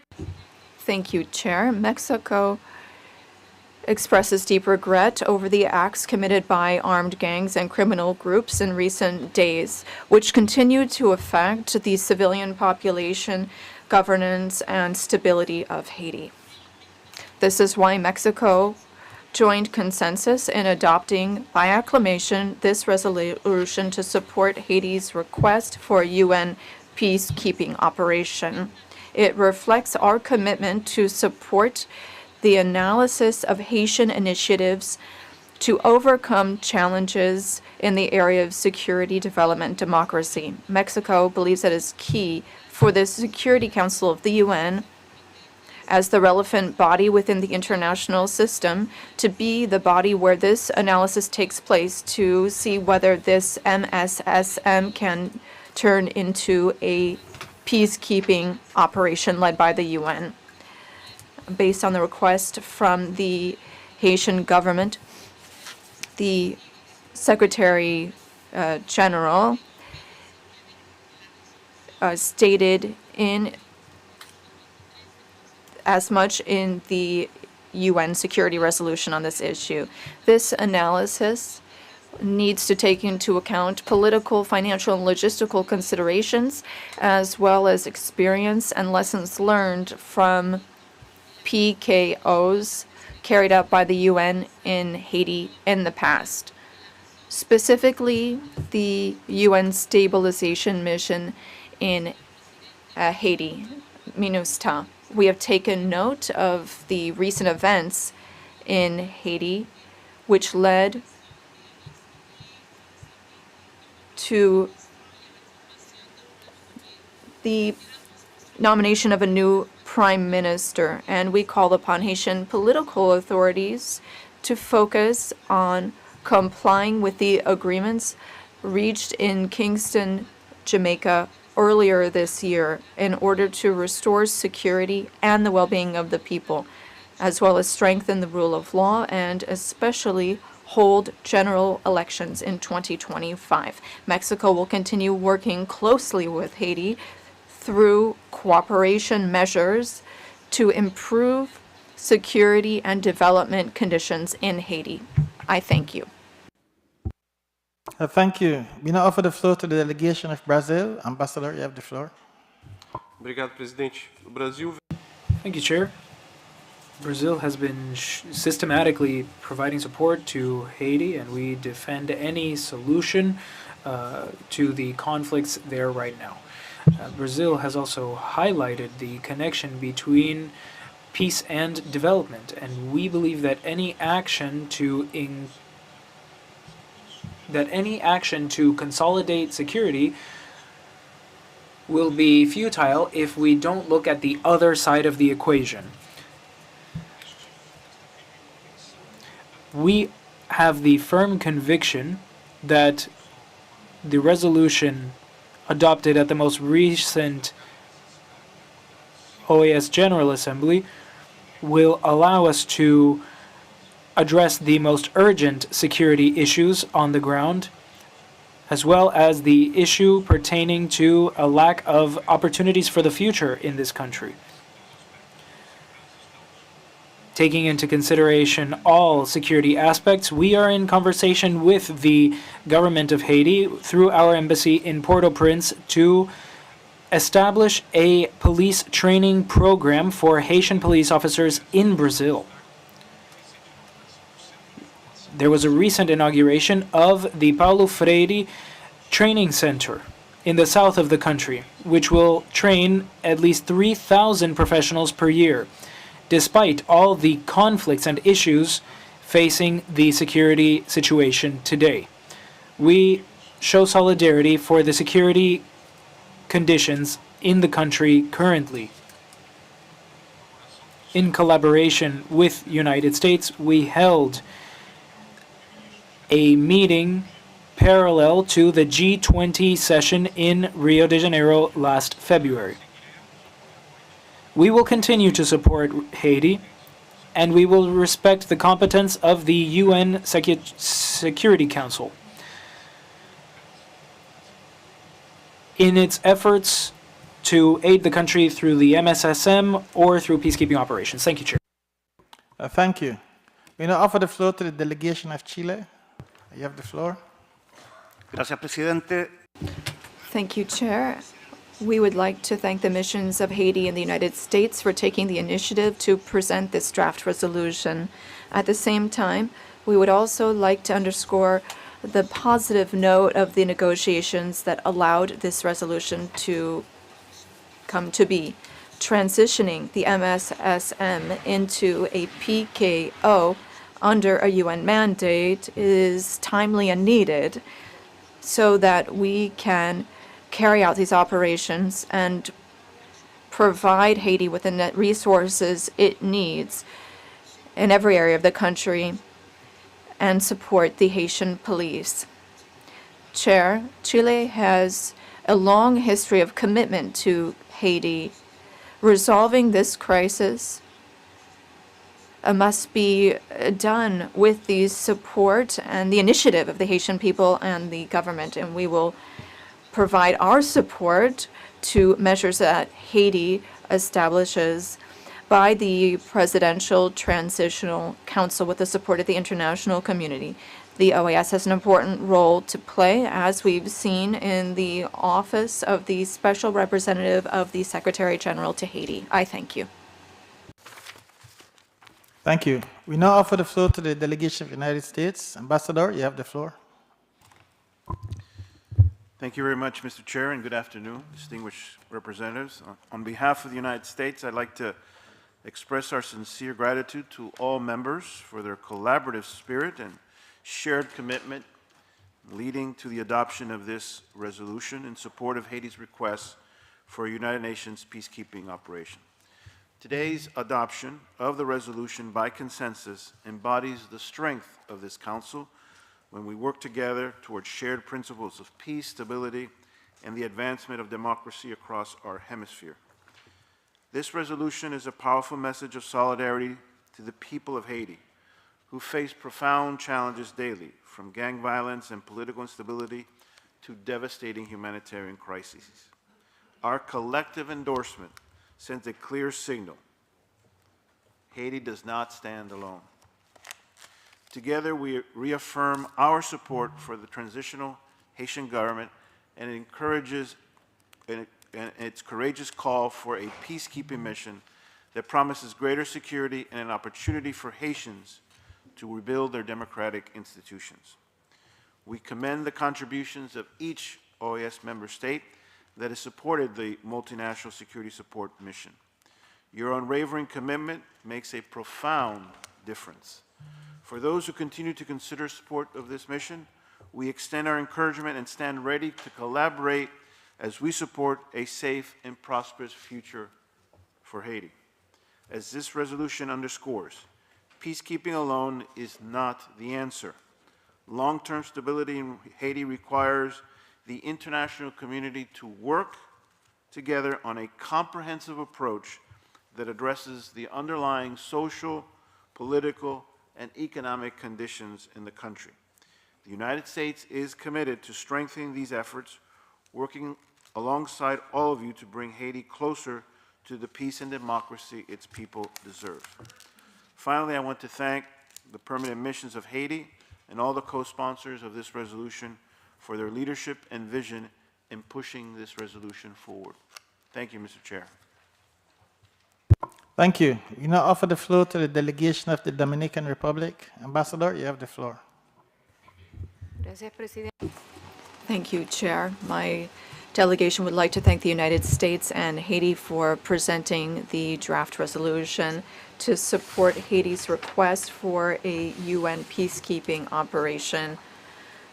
We'd also like to thank the co-sponsors of this resolution. Chair, today we are at a critical junction for the Americas. The international community must take action decisively and with unity. Haiti is going through one of the most difficult periods of its recent history. It has seen a degradation of security and an environment of extreme violence. It has reached alarming levels, as we saw the recent attack carried out by criminal gangs, which shot at commercial aircraft, as was mentioned by the representative of Haiti a moment ago. In light of this urgent situation, the Dominican Republic acted quickly, and allowed the use of its airspace for those commercial aircraft and provided immediate assistance to protect the passengers and ensure their security and safety. This incident shows the need for a coordinated international response to restore order and security in Haiti. In this context, the Dominican Republic expresses its support for the approval of this resolution, which aims to transition the MSSM into a UN peacekeeping operation. Haiti requires ongoing structured commitments to restore peace, rebuild its institutions, and ensure security for its population.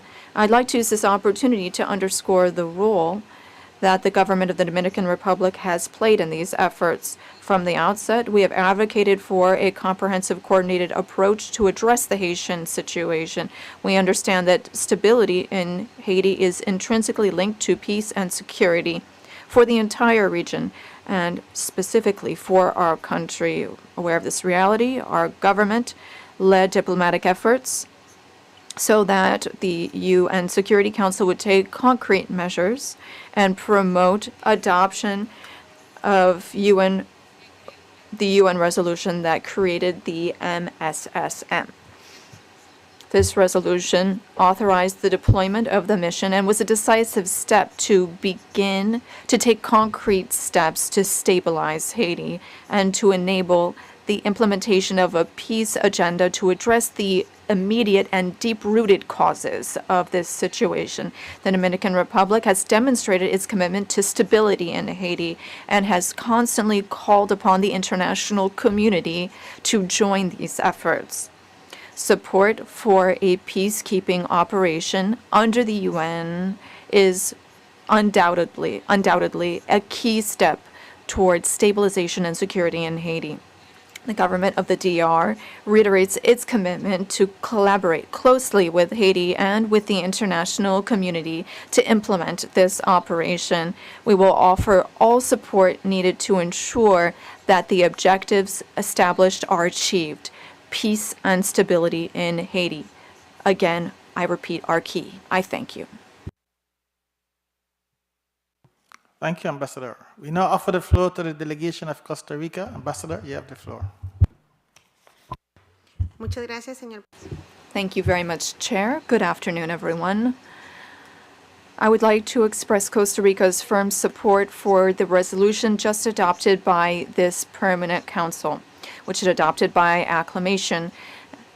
And it is a display of solidarity with Haiti to turn the MSSM into a UN peacekeeping mission.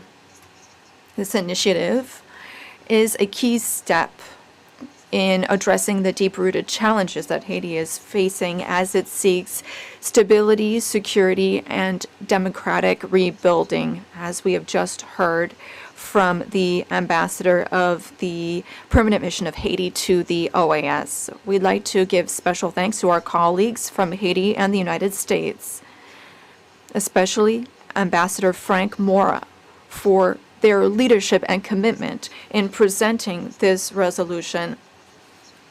And we would also like to thank all delegations who contributed to the successful negotiations. Collaboration and consensus achieved reflect the region's interest in supporting the Haitian people in their efforts to restore order and build sustainable peace. We recognize that this resolution or this decision still needs to be passed by the UN Security Council under Chapter 7, and support from our Permanent Council for that initiative is quite timely and significant. It provides alignment with the principles set out in the UN Charter and shows that our organization and our region unanimously supports Haiti at this very complex time. Costa Rica is part of the OAS working group on Haiti, and we recognize that Haiti's stability is crucial for its people, as well as the security and development of the entire region.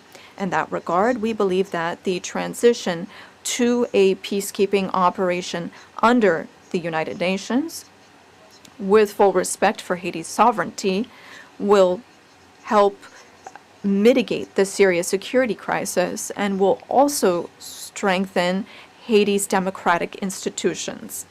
In addition, Costa Rica reaffirms its commitment to the respect of human rights and advocates for all efforts to be done to protect the most vulnerable populations, particularly women and children. We also think that these groups face serious risks, and they need priority assistance for any effort or intervention carried out by the international community.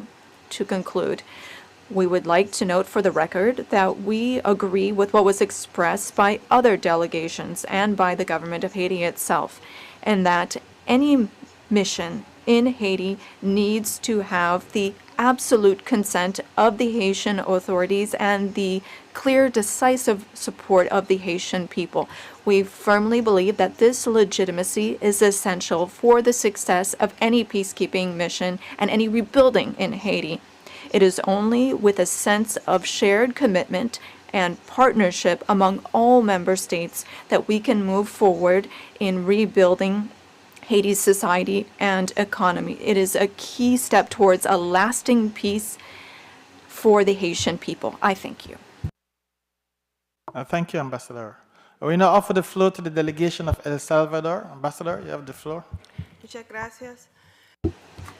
Thank you very much. We are very pleased that this resolution has been adopted, and we'd like to thank Haiti and the United States for presenting it and for leading the consultations. My delegation is one of the co-sponsors, and the purpose here is to support Haiti's request for bringing back the rule of law. We also, as a region, support Haiti's request to transition the MSSM into a UN peacekeeping operation. This will be one of the most important mechanisms of the UN in order to help maintain peace, and El Salvador has also a great deal of experience with this type of mission. We also endorsed the resolution that promoted or adopted the measures to establish the MSSM with the goal of contributing to the stability of Haiti. Organized crime and violence has an impact on the most vulnerable populations. Haiti is a neighbor country, and we are committed to supporting the efforts to restore peace and stability in Haiti. We hope that peace will soon be a reality for the Haitian people, with the commitment of its government and a coordinated response from the international community to carry out sustainable and successful actions. Thank you. Thank you. We now offer the floor to the delegation of Guatemala. Ambassador, you have the floor. Gracias, señor. Thank you, Chair. Guatemala, along with the rest of the international community, is deeply concerned over the political, social, and security crisis in Haiti, as reflected in the resolution that we adopted today unanimously. My delegation firmly supports regional and multilateral efforts to contribute to stability in Haiti, as we have said on many occasions.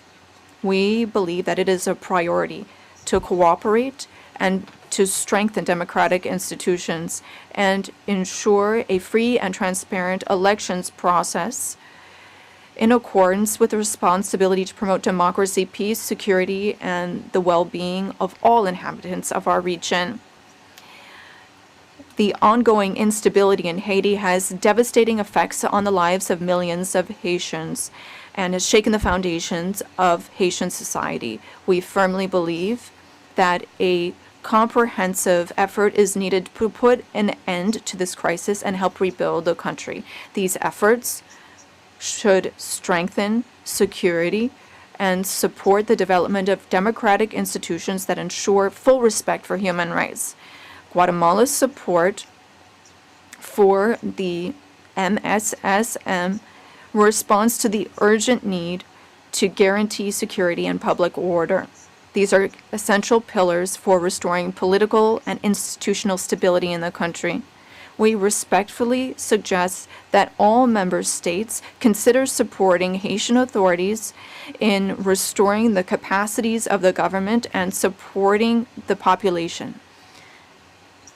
We also underscore the responsibility taken on by member states in this process. We believe that it is only by working together that we can create the necessary conditions for stability and well-being in Haiti.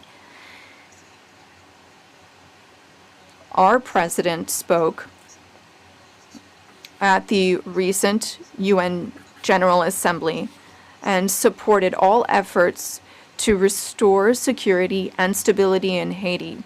This is a major priority for the government of Guatemala. It is reflected in the fact that we have taken part in peacekeeping missions in the UN mission in Haiti by deploying 3 military contingents in 1994 and 1995. For Guatemala, it is also important that we have clear and defined action plans for all stakeholders involved in rebuilding peace and security in Haiti. Having a detailed work plan will allow member states commit to supporting the Haitian population and find solutions to this complex situation. We also believe that at the UN, we need to clarify important issues on how the MSSM is implemented, specifically questions that arose during informal consultations earlier this year. Providing detailed information is important as we prepare for the deployment of another contingent in December of this year. We are available and willing to have dialogue with states involved in this process in order to ensure that we carry out the mandates and ensure the safety and security of the authorities. It is only through a coordinated multi-sector approach that we can work together with Haiti to strengthen its governance and institutions. Deploying the multinational mission is just the first step in a complex process in order to find a lasting solution for Haiti. A democratically elected government and zero tolerance for corruption will allow the mission to operate more effectively. We stress the importance of helping Haiti's national police to reestablish public order in the country. Distinguished representatives, since the working group on Haiti was created, we have actively participated and followed events on the ground to help take concrete steps to support institutions and promote development amidst this difficult situation. We reaffirm our total support for the Haitian people and reiterate our willingness to continue working together with the international community to help resolve the crisis in Haiti under the principles of solidarity, cooperation, and firm commitment to peace, security, and democracy in our region. Thank you very much. Thank you, Ambassador. We now offer the floor to the delegation of Ecuador. You have the floor, Ambassador. Thank you, Mr. Chairman. Ecuador is committed to supporting Haiti and expresses its support for the resolution that we have just adopted. Historically, my country has brought aid to Haiti, and we have always shown empathy and respect for our brother nation. Within the UN Security Council, as a non-permanent member, my nation backs up this other country, and alongside the United States, we've led negotiations and drafting of 6 resolutions adopted in that forum. We advocate for Haitians to have conditions that will allow for sustainable peace and development in the future, with democracy and freedom, where you can actually exercise your human rights. The MSSM, with the valuable leadership of Kenya, CARICOM nations, and the entire region on security, enjoy support from the entire international community. This support must be unwavering because it allows us to overcome immediate challenges, and the OAS, which listens to Haiti's clamor, must work to transform current efforts into peacekeeping operations. Holding free, transparent elections must not happen before or after conditions are improved. This has to be done in parallel and simultaneously so that political and governance scenarios allow for electoral processes in line with the Kingston Accords of March 1st of this year, which were facilitated by CARICOM.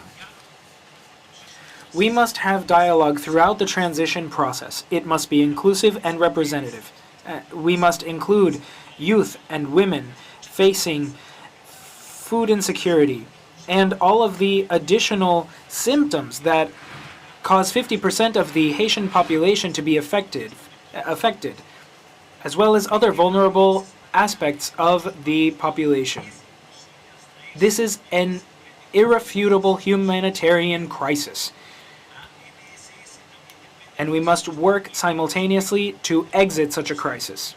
The MSSM depends on the Trusteeship Council, and we require greater support.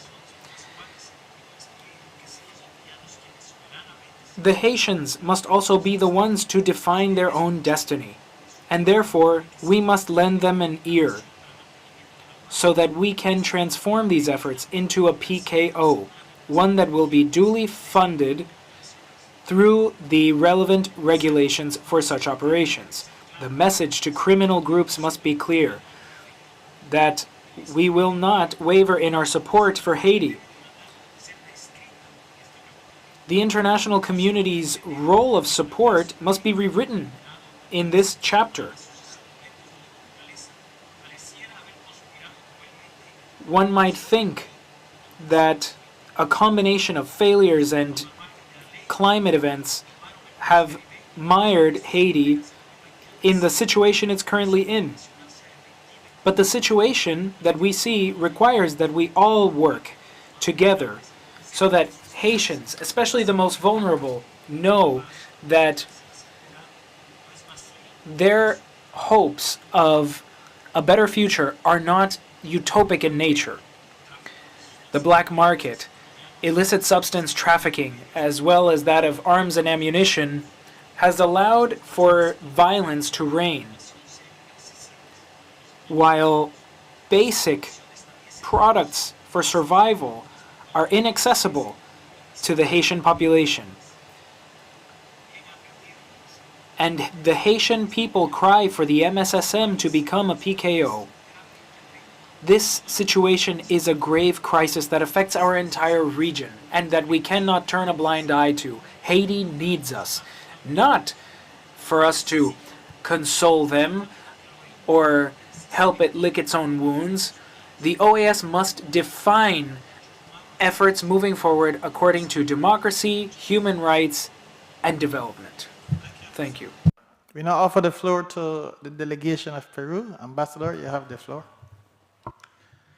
Señor Presidente. Chair, first off, we want to thank the working group on Haiti,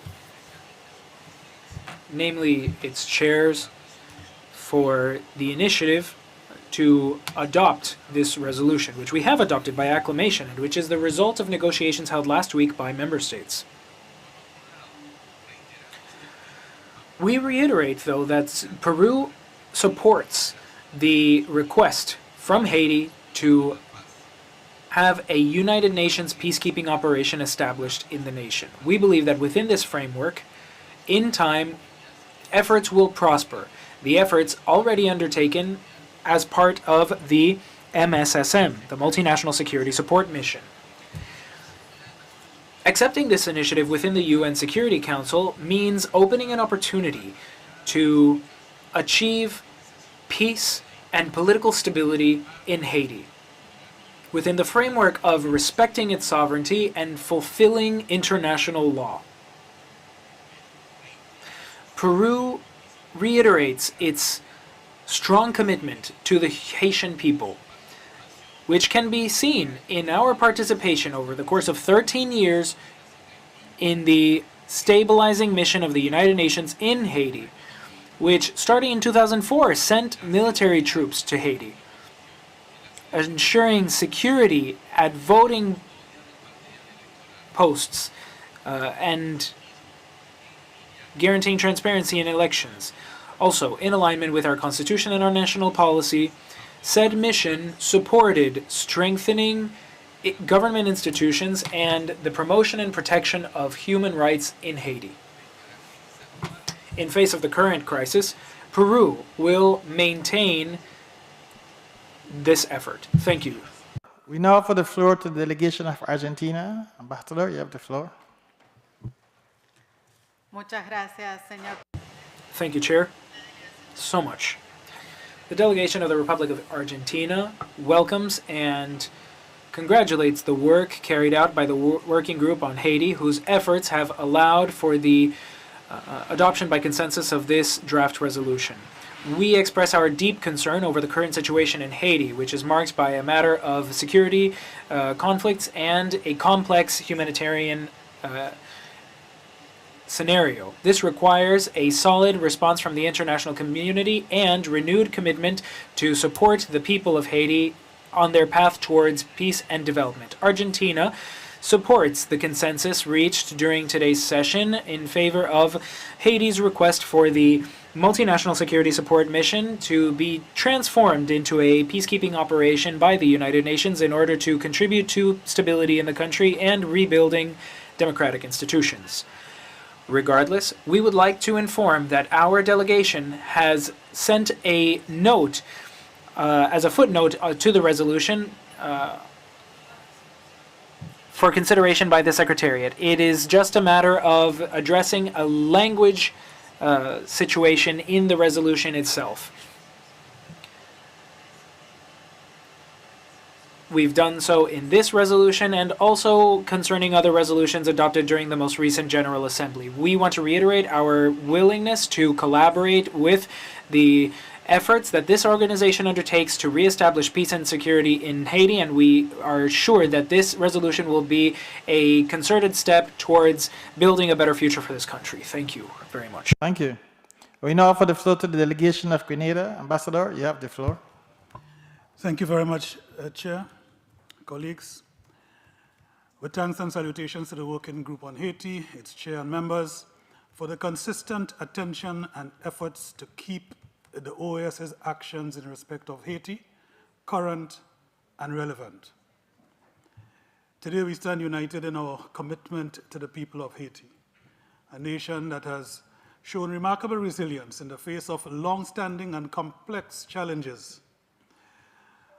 As this Council adopts by acclamation the resolution in support of Haiti's request for a United Nations peacekeeping operation, along with my CARICOM colleagues, we express our reaffirmed and unwavering support for Haiti, our CARICOM family member, in his pursuit of peace, stability, and the restoration of normalcy.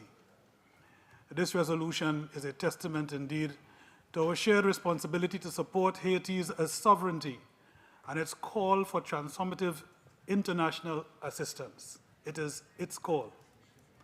Our CARICOM colleagues have always been steadfast in advocating for a response that aligns with Haiti's expressed needs and aspirations. We believe that a UN peacekeeping mission, as they have expressed it, with an expanded mandate, represents a necessary evolution from the multinational security support mission, enhancing security, rebuilding trust in democratic institutions, and establishing a foundation for lasting stability, all within a framework that can be internationally accepted. The urgency of this situation, Chair, cannot be overstated. And Ambassador Gandhi has given us much in addition this morning. Haiti faces a daunting crisis, one that endangers the safety of its citizens, disrupts the social fabric further, and hinders progress towards economic self-reliance. Gang violence, even as has erupted in the last couple days as well, political instability, and deep humanitarian needs continue to weigh on the Haitian people and weigh heavily. As a family of nations, it is imperative that we act to decisively support this peacekeeping mission request, and our resolution's acclamation gives us the opportunity to say we have. But it seeks to bring tangible security and a sense of hope, further hope, to the people of Haiti. We do have to dig deep to assist them as they need.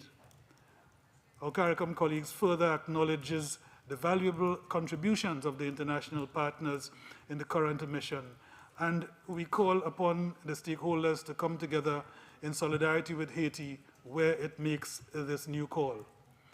We will be encouraged where the United Nations Security Council would prioritize deliberations on this transition, responding not only to the technical requirements of security, but to the broader long-term goals of Haitian-led development, the democracy, the election path, and peace.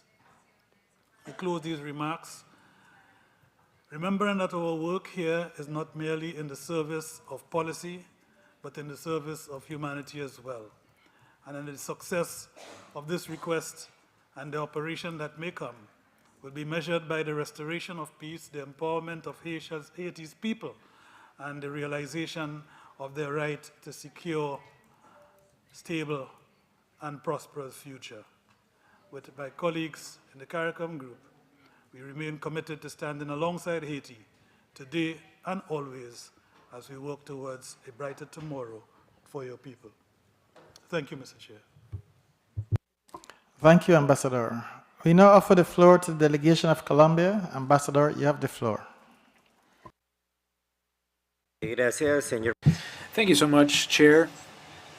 Colombia expresses its solidarity with the people of Haiti and is confident that the social situation, institutional and humanitarian, as well as security situations will be resolved so as to reestablish the well-being that the people of Haiti deserve. Colombia promotes and supports initiatives that contribute to achieving peace and stability in Haiti, provided that Haitians lead the process themselves and that the international community contribute to establish lasting, fair, and dignified stability in a post-crisis situation. That's why we believe in this resolution, and we are convinced that the resolution is a step in that direction. So we welcome the work of Ambassadors Frank Mora of the United States, Yandy Thomas of Haiti as well, so that it might progress. As we've expressed previously, it's important to take into consideration that the solution to this crisis will be impossible without broad, long-lasting addressing of human rights issues, social, environmental, economic, and security-related matters with a human rights focus specifically. Colombia and Haiti are linked through close ties of friendship, and we want to take this opportunity to reiterate Colombia's government's interest in maintaining a bilateral, dynamic, robust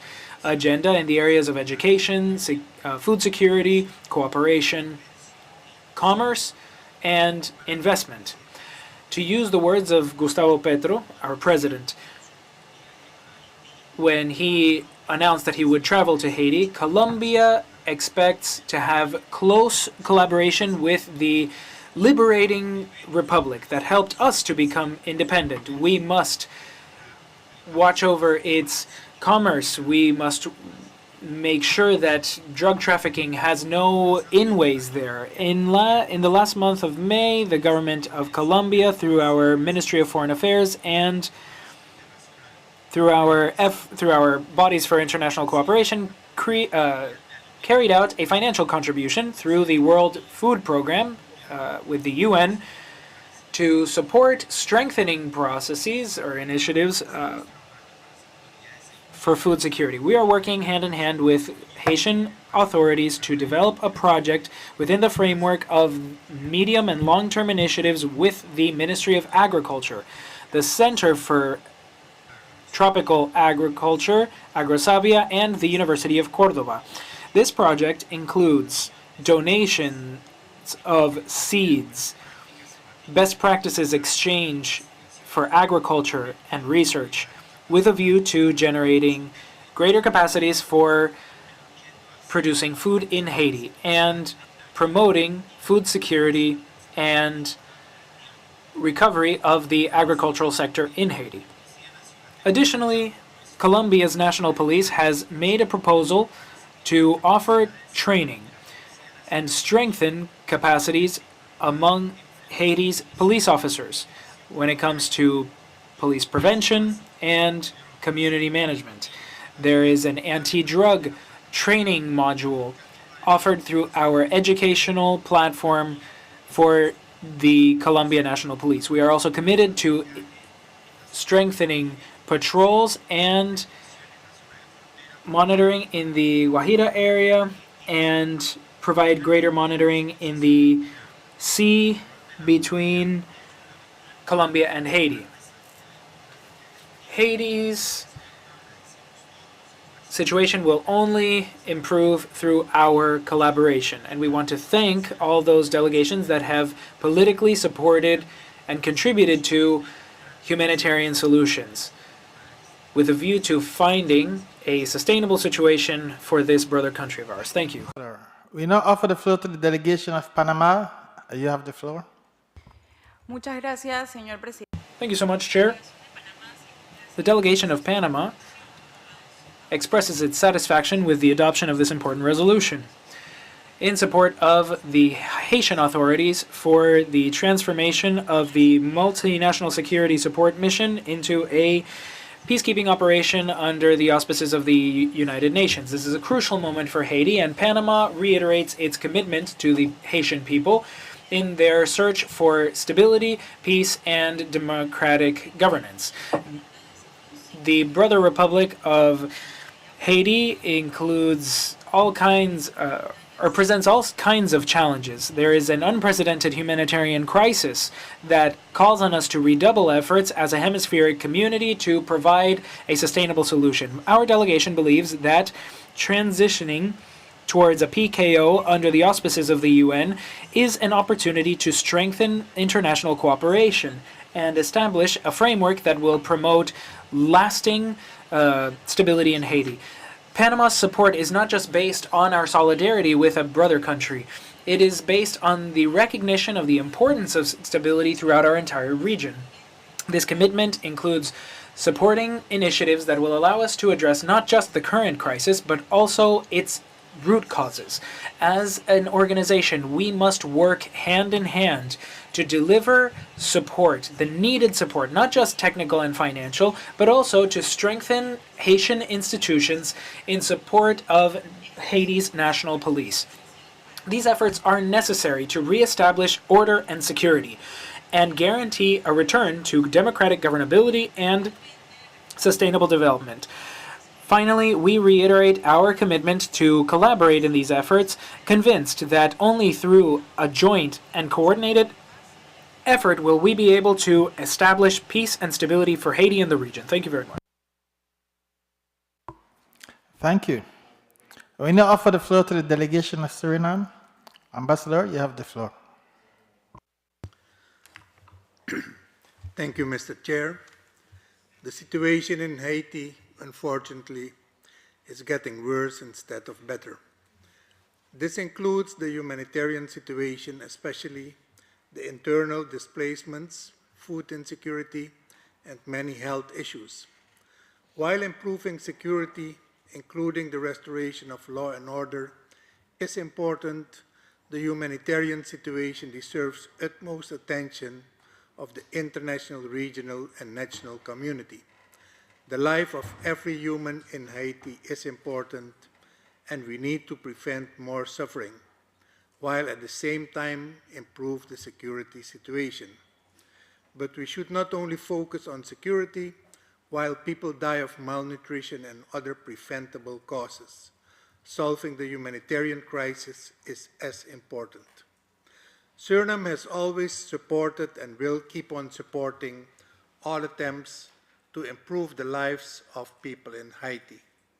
We also support the resolution to transform the multinational security support mission into a UN peacekeeping operation. We hope that the UN Security Council will address this request of Haiti as soon as possible, because time is not our best friend in this case. We hope that the member states of the OAS will make the urgency clear to their missions at the United Nations. Thank you, Mr. Chair. Thank you, Ambassador. We now offer the floor to the Permanent Observer Mission of Germany. You have the floor. Thank you very much, Chair. Dear Chair, dear distinguished ambassadors, Germany welcomes today's resolution, and we are looking forward to discuss ideas and proposals with partners around the world to strengthen support for Haiti, including on how the MSS can be equipped better in the future. Germany remains committed, whether that is through continuing or expanding the MSS, transitioning the MSS to PKO as the resolution status, or support for a robust, mandated, and well-equipped peace enforcement mission in combination with a comprehensive UN-led support mission. Until there's a decision about its future, resourcing the MSS remains a key priority. As recent events show, the mission's deployment and operations need to be expanded. Just as you, the Secretary General, and numerous other partners continue to highlight, the missions needs to receive more financial and operational support to be empowered to successfully implement its challenging mandate. Thank you. We now offer the floor to the Permanent Observer Mission of France. You have the floor, Ambassador. Merci beaucoup, Monsieur. Thank you very much, Chair. France is also extremely concerned by the deterioration of the security situation and violation of human rights in Haiti. Gang attacks continue and spread throughout the country. France has taken note of the nomination of the new Prime Minister recently, as approved by the government and the Presidential Transitional Council. All political actors in Haiti should pursue the priorities of the transition without delay and restore security, hold elections, fight corruption and impunity. The MSSM is one of the levers that the international community has to support Haiti in its return to stability. I'd like to recall here France's contribution to this mission. To the trust fund, 3 million and then 2 million in 2023 and 2024, and then also training provided by the Organization of the Francophonie, the OIF. France is also working with its European partners to organize financial support from the European Union. We must make sure that international support for security in Haiti be carried out in a timely manner. The UN has a key role to play here. It has strategic and operational expertise and provides or can provide logistical support. We must respond to Haiti's request to reflect upon the transition to a PKO. France, as a permanent observer to the OAS, welcomes the resolution adopted today. Thank you very much. Thank you, Ambassador. We now offer the floor to the permanent mission, observer mission of Kenya. No, sorry. Holy See, I'm sorry. Then Kenya. No. Muchas gracias, señor presidente. Thank you, Chair. The Holy See takes note of the resolution adopted by acclamation by the Permanent Council. This resolution to support Haiti's request for a UN peacekeeping operation. Pope Francis recently said that in light of the serious situation in Haiti, where violence against the population continues, we hear more pleas for increased security. But we know we must help our Haitian brothers and sisters. With the support of the international community, we will continue to work to build peace and reconciliation in the country and always uphold human rights and the dignity of all people. In this regard, the Holy See appreciates the fact that the document adopted invites the international community to make a broader commitment to Haiti, with special emphasis on building peace, democratic governance, political stability, and sustainable development. As seen in operative paragraph 5, the Holy See once again reiterates its support for the Haitian people. We would also like to note the work that various Catholic institutions have done, such as Caritas, and institutions at the local level, such as dioceses, among others, in order to meet the serious humanitarian needs afflicting the Haitian people. Thank you, Chair. Thank you. We now offer the floor to the Permanent Observer Mission of Spain. Ambassador, you have the floor.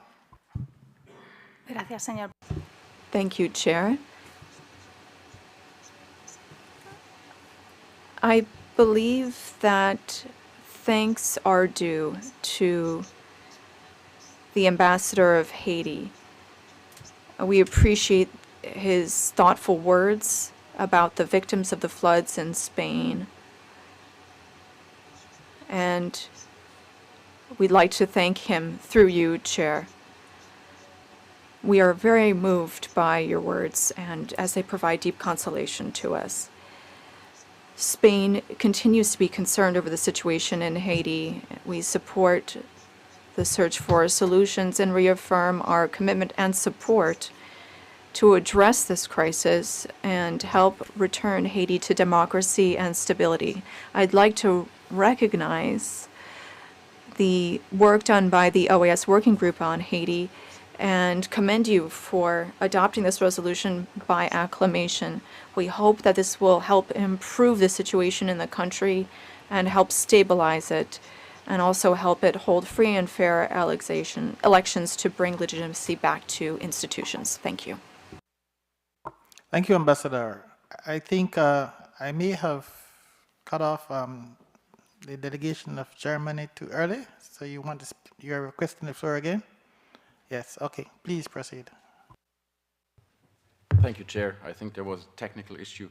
I don't start from the beginning, so I just start with the last sentence I read. The mission needs to receive more financial and operational support to be empowered to successfully implement its challenging mandate. And earlier this year, at the G20 meeting in Rio de Janeiro, our foreign minister pledged 5 million euros to the MSS Trust Fund. Since then, my government has doubled down on this pledge, and I'm happy to announce today that Germany recently signed the agreement to contribute a total of 10 million euros to the UN Trust Fund. By supporting the multinational security support mission, we join the efforts led by Kenya to reduce the violence, re-establish public security, and support the political reform process. We hope that more countries will follow and contribute to the Trust Fund. For that, we need to work together to encourage the international community to join us in our support for the MSS. Furthermore, trust in the political process is necessary to convince more countries to contribute. It was with great regret that we took notice of the end of cooperation between the Transitional Presidential Council and Prime Minister Gary Conil. For us, it is vital to the future of Haiti that the political reform process continues and leads to free and fair elections. We wish the newly appointed Prime Minister Fils Ami every success and welcome the commitment of the TPC and the Prime Minister to work together to improve the situation in the country. A confiding and constructive cooperation will be key to advancing Haiti's future. As stated in the beginning, Germany continues to be engaged and to support Haiti on its way forward. Thank you very much, Chair. Thank you. We now offer the floor to the Permanent Observer Mission of Kenya, who I believe is using the microphone from the Holy See. You have the floor. Thank you so much, Chair. Kenya supports Haiti's request for a United Nations peacekeeping operation and supports the resolution that has just been passed today and will continue to support Haiti. Kenya, as you know, has 400 personnel, security personnel to support Haiti, and they have been doing a commendable job on the ground. We continue to ask for more support from all the other nations in terms of funding and also in terms of equipment. The security personnel are well trained in terms of international law and human rights in handling civilians in Haiti. Kenya is ready and willing to proceed to support Haiti people until a lasting peace is achieved. We support Haiti's push for stability, lasting peace, and eventually to have a democratically elected government and peace in Haiti. Thank you, Chair. Thank you. We offer the floor to the delegation of Haiti to give their closing remarks. Ambassador, please proceed. Monsieur le Président. Chair, on behalf of the Republic of Haiti, please allow me to express our sincere thanks for the ongoing support provided by the organization to our country during this crucial period in our history. Peace, security, and stability in Haiti are challenges that transcend our borders. They require a collective commitment, and we are deeply touched by the solidarity that we have seen here. Chair, I would like to reiterate our request to transition the MSSM into a UN PKO. This is not just a security issue. It is an act of trust towards the international community to support Haiti in its quest for democracy and democratic legitimacy. I would also like to give a special thanks to the countries that generously co-sponsored this resolution. It is a gesture of friendship and solidarity that reminds us that we are not alone on this path towards peace. Your support for our request for a UN PKO is of crucial importance to Haiti, and it reflects the values of the international community. With the adoption of this resolution by acclamation, we reaffirm our trust and confidence in the international community's capacity to mobilize for peace and stability. We hope that this is a catalyst for profound, lasting transformation in Haiti, and we hope it will help build a future where each Haitian can live in dignity and security. Once again, Chair, thank you for your solidarity, for your commitment, and for your friendship. Haiti is deeply grateful. Thank you, Chair. Thank you, Ambassador. And thanks to all the delegations and the permanent observer missions for your interventions and for your continued support to the people of Haiti as they face these daunting challenges.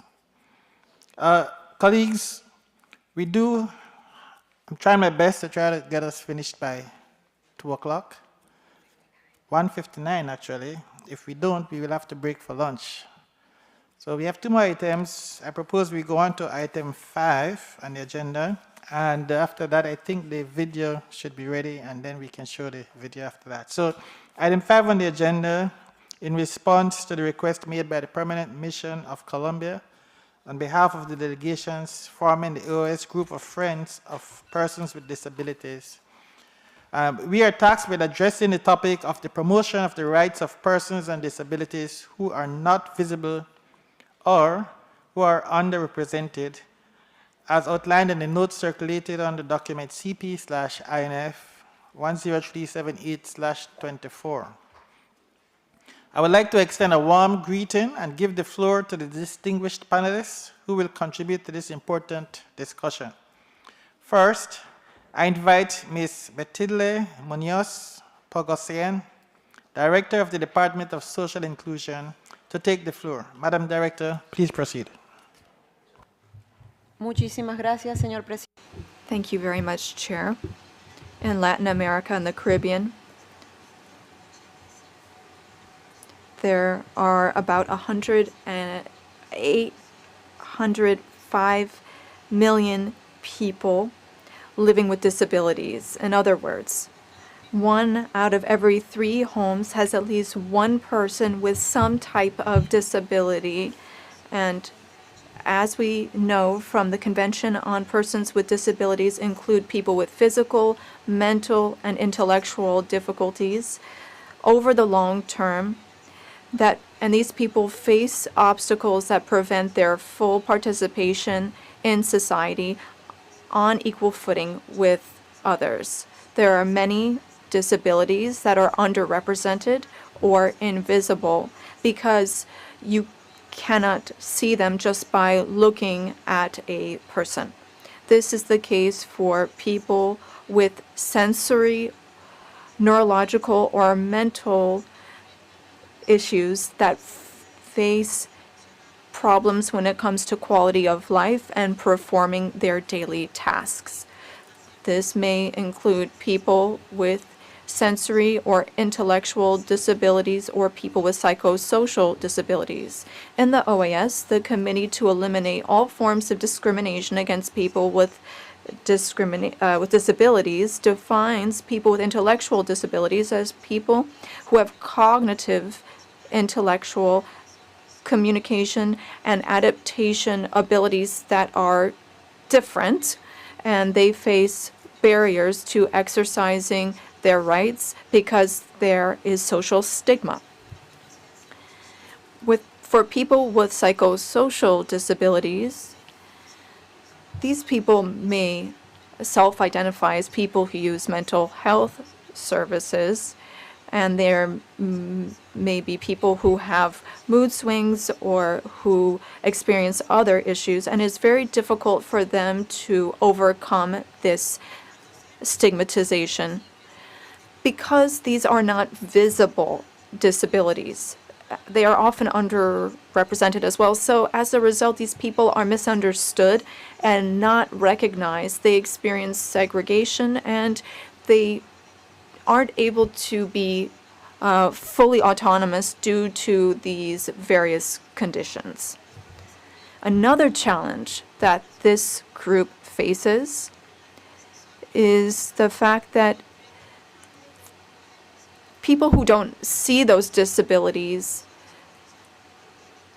downplay the significance of these disabilities, and this affects their ability to receive services. There are also negative perceptions about these individuals, which may exist at schools or in the workplace, and that makes it difficult for these people to access education and employment under equal conditions. And of course, we cannot fail to mention that there are restrictions placed on their autonomy, legal restrictions, and this, of course, affects them significantly. We call for the respect of these individuals' rights. When we limit their rights, there is sometimes a person who represents the individual disabilities. They are considered to be legal guardians,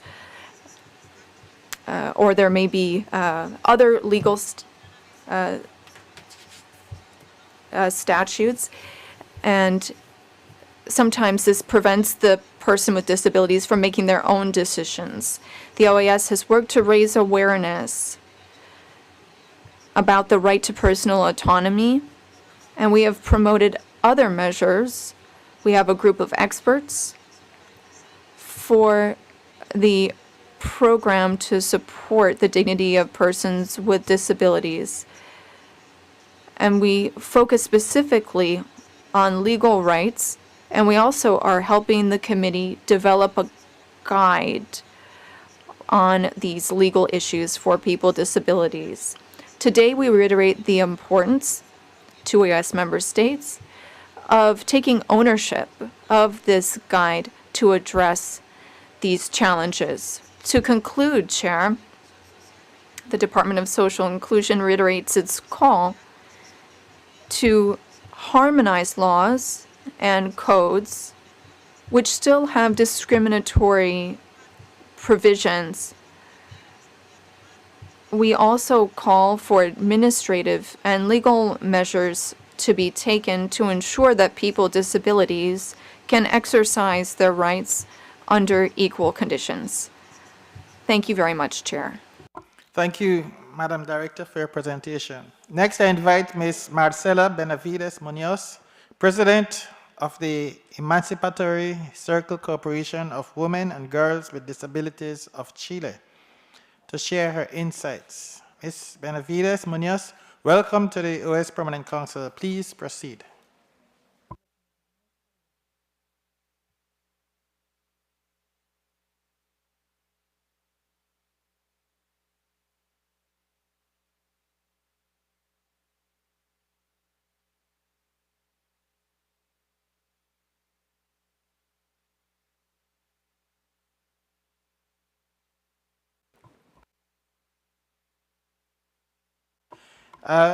Ms. Munoz, could you please request the floor?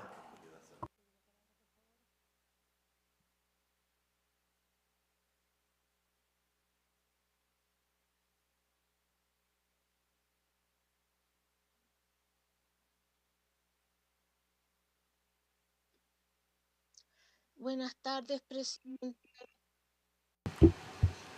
Good afternoon, Chair.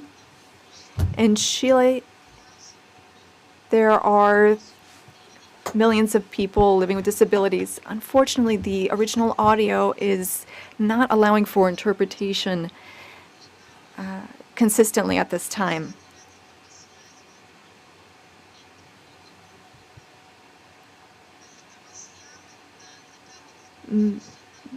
Mental disabilities are often invisible compared with physical disabilities.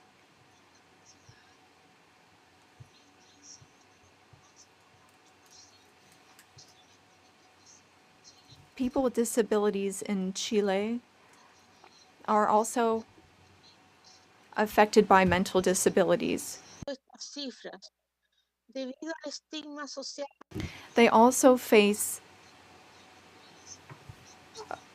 social stigmas. Again, the interpreter notes that unfortunately the original audio is not allowing for interpretation at this time. causa discriminación estructural. Permite declarar la muerte civil de las personas con discapacidad mental o invisible y legalizar un sistema de exclusiones e injusticias contra sus derechos humanos al grado de esclavitud moderna. Este régimen legal afecta derechos. Laws on the books affect the health of these individuals, education, businesses, social security, families, and participation in society.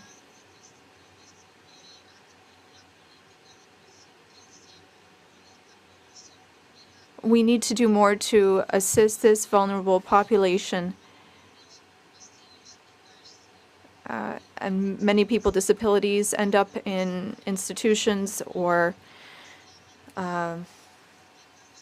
in other facilities. They face significant discrimination. There is violence against these individuals. There's often a gender bias within this violence.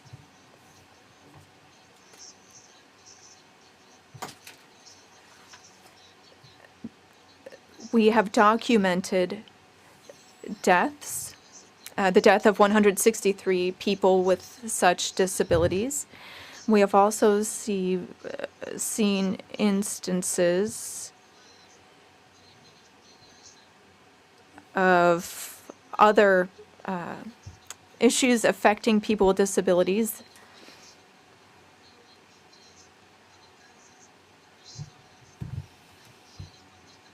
Women with mental disabilities are disproportionately facing the risk of violence, and we see disproportionate use of force at the facilities that are supposed to care for these individuals, and this has also been documented. Women and girls are also discriminated against. We see instances of torture,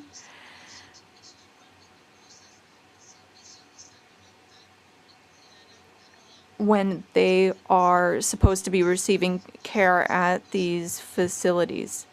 Niñas en contexto de doble aislamiento e incomunicación en Valparaíso en 2022. Hay violencia sexual. There is sexual violence when women are institutionalized. They are over-medicated and over-treated with mechanical and chemical methods.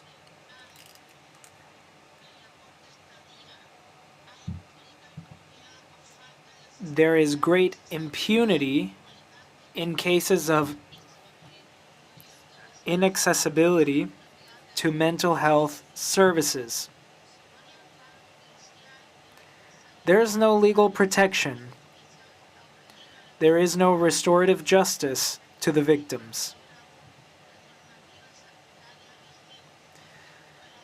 Current health policy perpetuates these conditions in mental health institutions. We need restorative justice for cases of forced abortions and sterilization.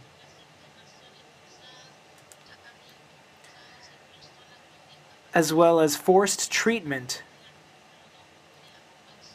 for those living with disabilities according to Article 2 of the Convention of People with Disabilities and the relevant UN decisions from the year 2022. Intervention is not the same thing as care.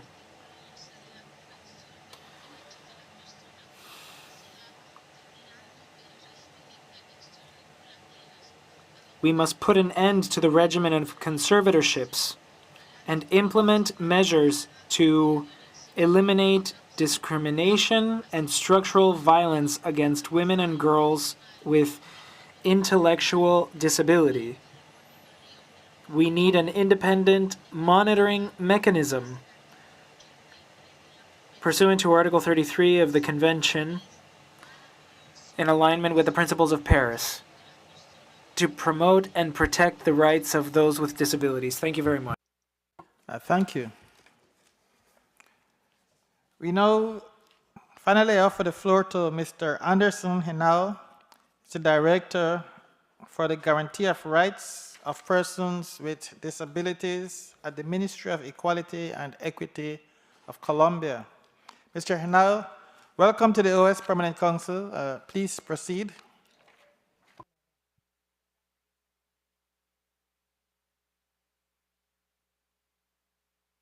Muchas gracias, señor presidente. Thank you, Chair. The delegation of Colombia. No microphone for the speaker. Mr. Henao would need to request the floor, I believe.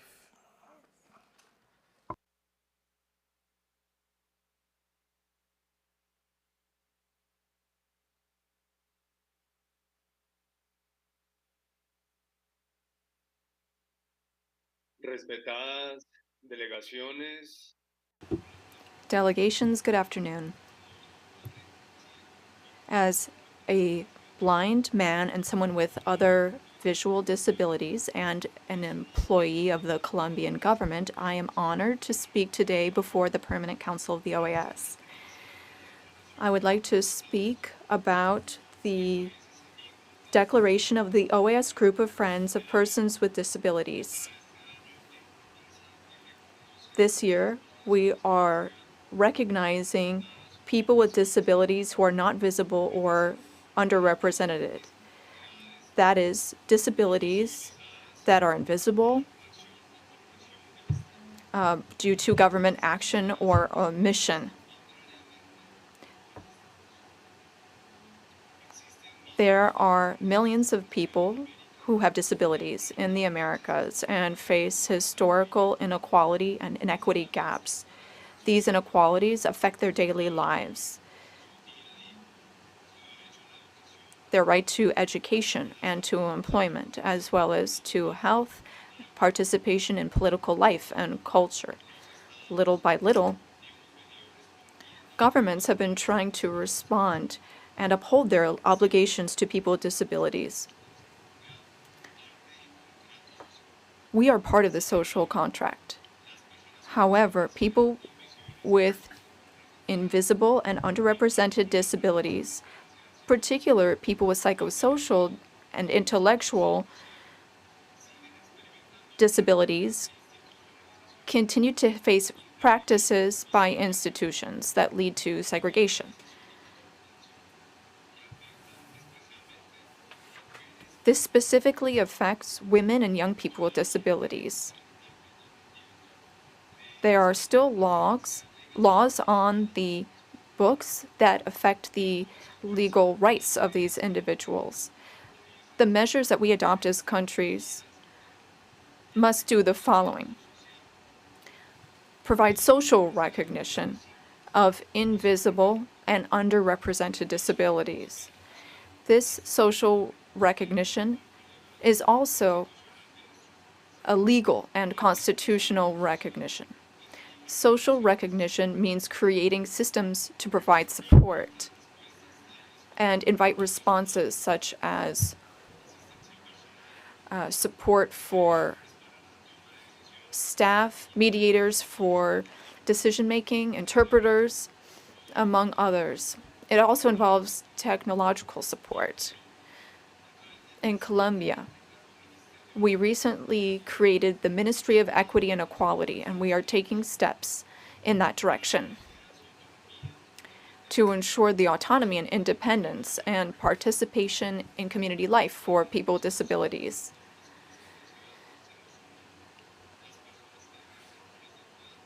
We also see that people who provide care play an important role in these struggles for people with disabilities. And work has been done to improve the system we have in place to help these individuals, to help people who provide care, and to address the needs of people who have underrepresented disabilities. We continue to work to identify and eliminate these barriers, such as institutionalization. We also work to eliminate ableist mentalities towards people with disabilities. However, as a government, we should not just limit ourselves to removing barriers. We need to make sure that people can fully enjoy and exercise their rights. We must promote affirmative measures. We must recognize the lived experiences of people with disabilities who may have sensory or psychosocial disabilities. There's intersectionality with gender, origins, sexuality, among others. The declaration that we are presenting today urges states to incorporate this into their agendas, to address the issue of people with invisible and underrepresented disabilities, and to share best practices to promote independence and autonomy of people with disabilities. Lastly, the government of Colombia would like to express its solidarity with people with disabilities, and we express our solidarity with the people of Haiti. People with disabilities experience more violations of their rights during humanitarian crises, such as the one we see in Haiti. Thank you very much. Thank you, Mr. Henao.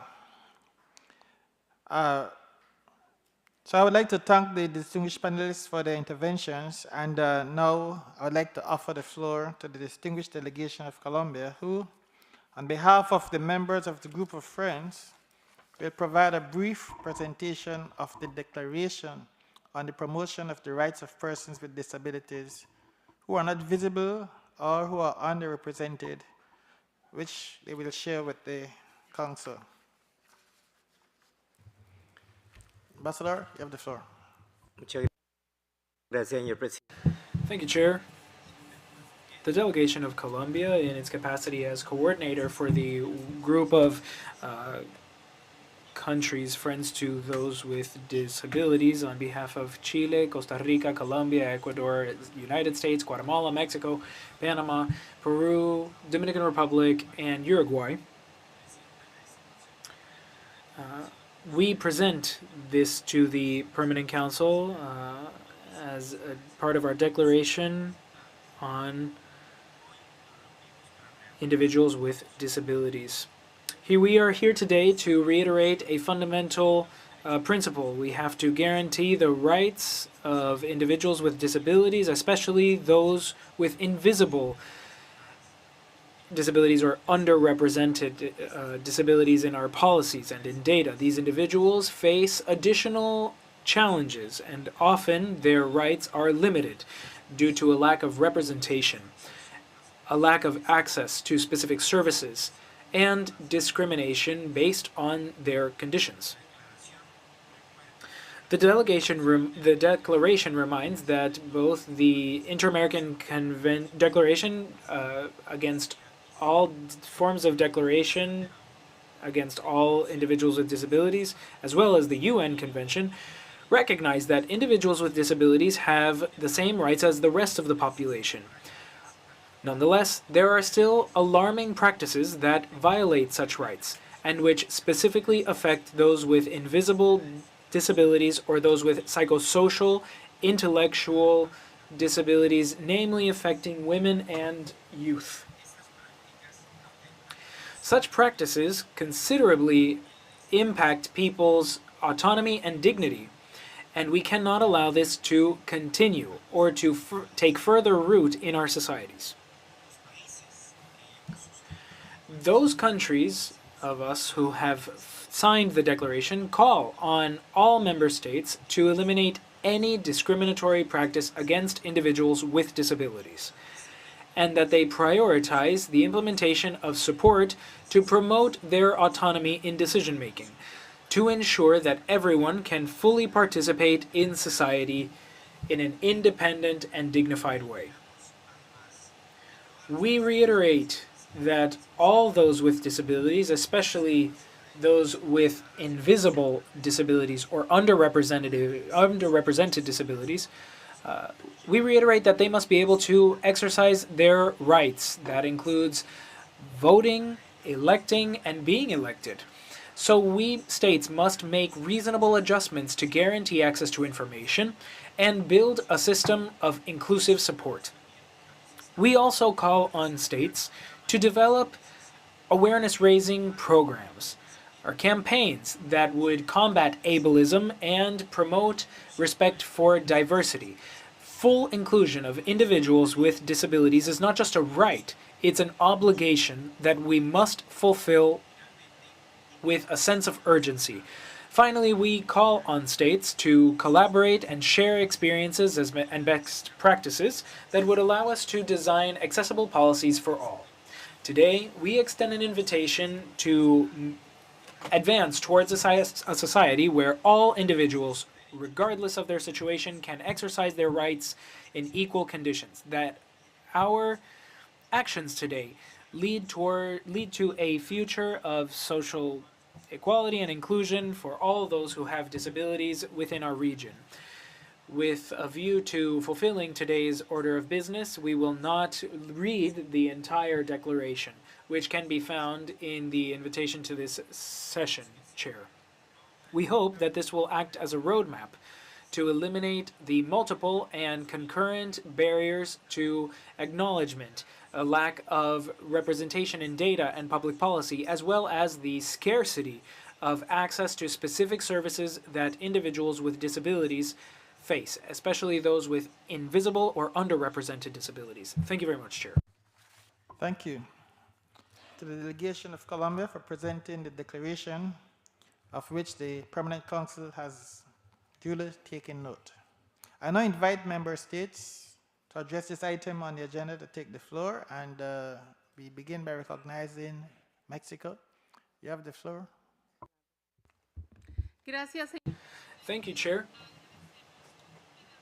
We express our gratitude for the participation by our panelists. Mexico has signed this declaration that seeks to protect and preserve the human rights of individuals with disabilities that are invisible or underrepresented.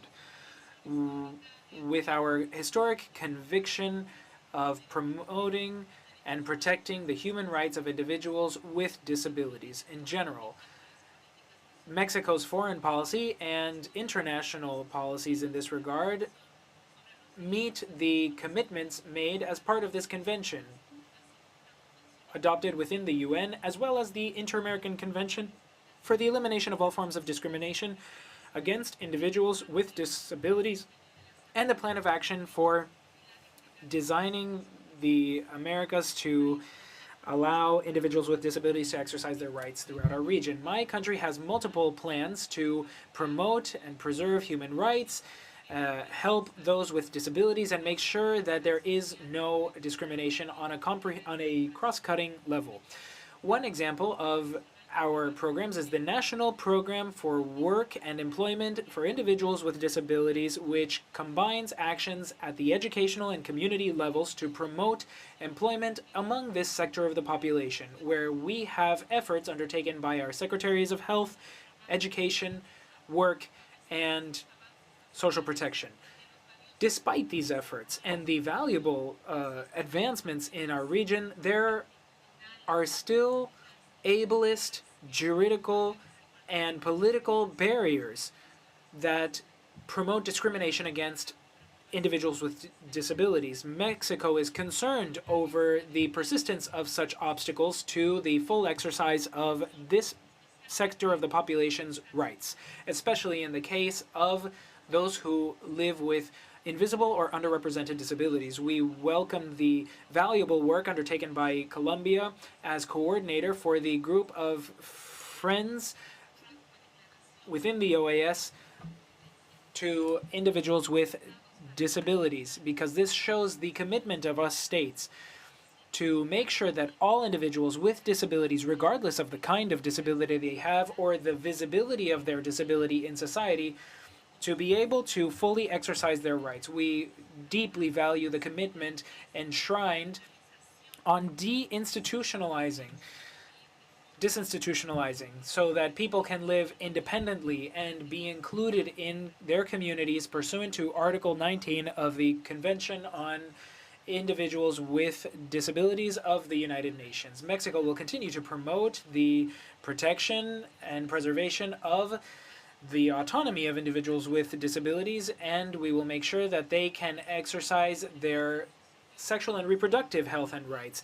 Mexico followed the regional hearing for the Inter-American Committee on Human Rights concerning the sexual and reproductive rights of individuals with disabilities. That was a space where we saw the urgent need to protect individuals with disabilities from all kinds of sexual and reproductive violence and all the kinds of discrimination that is based on sex, sexual orientation, or gender identity.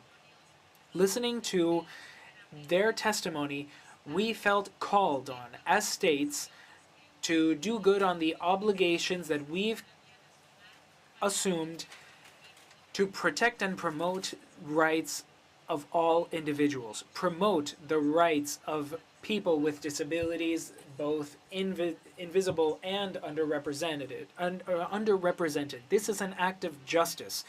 It reminds us that equality is not something that comes equality is not invisible, and we have to respect people's human dignity and recognize their intrinsic value as members of our societies. Thank you very much, Chair. Thank you, Ambassador. We now offer the floor to the delegation of the United States. You have the floor. Thank you, Chair and colleagues.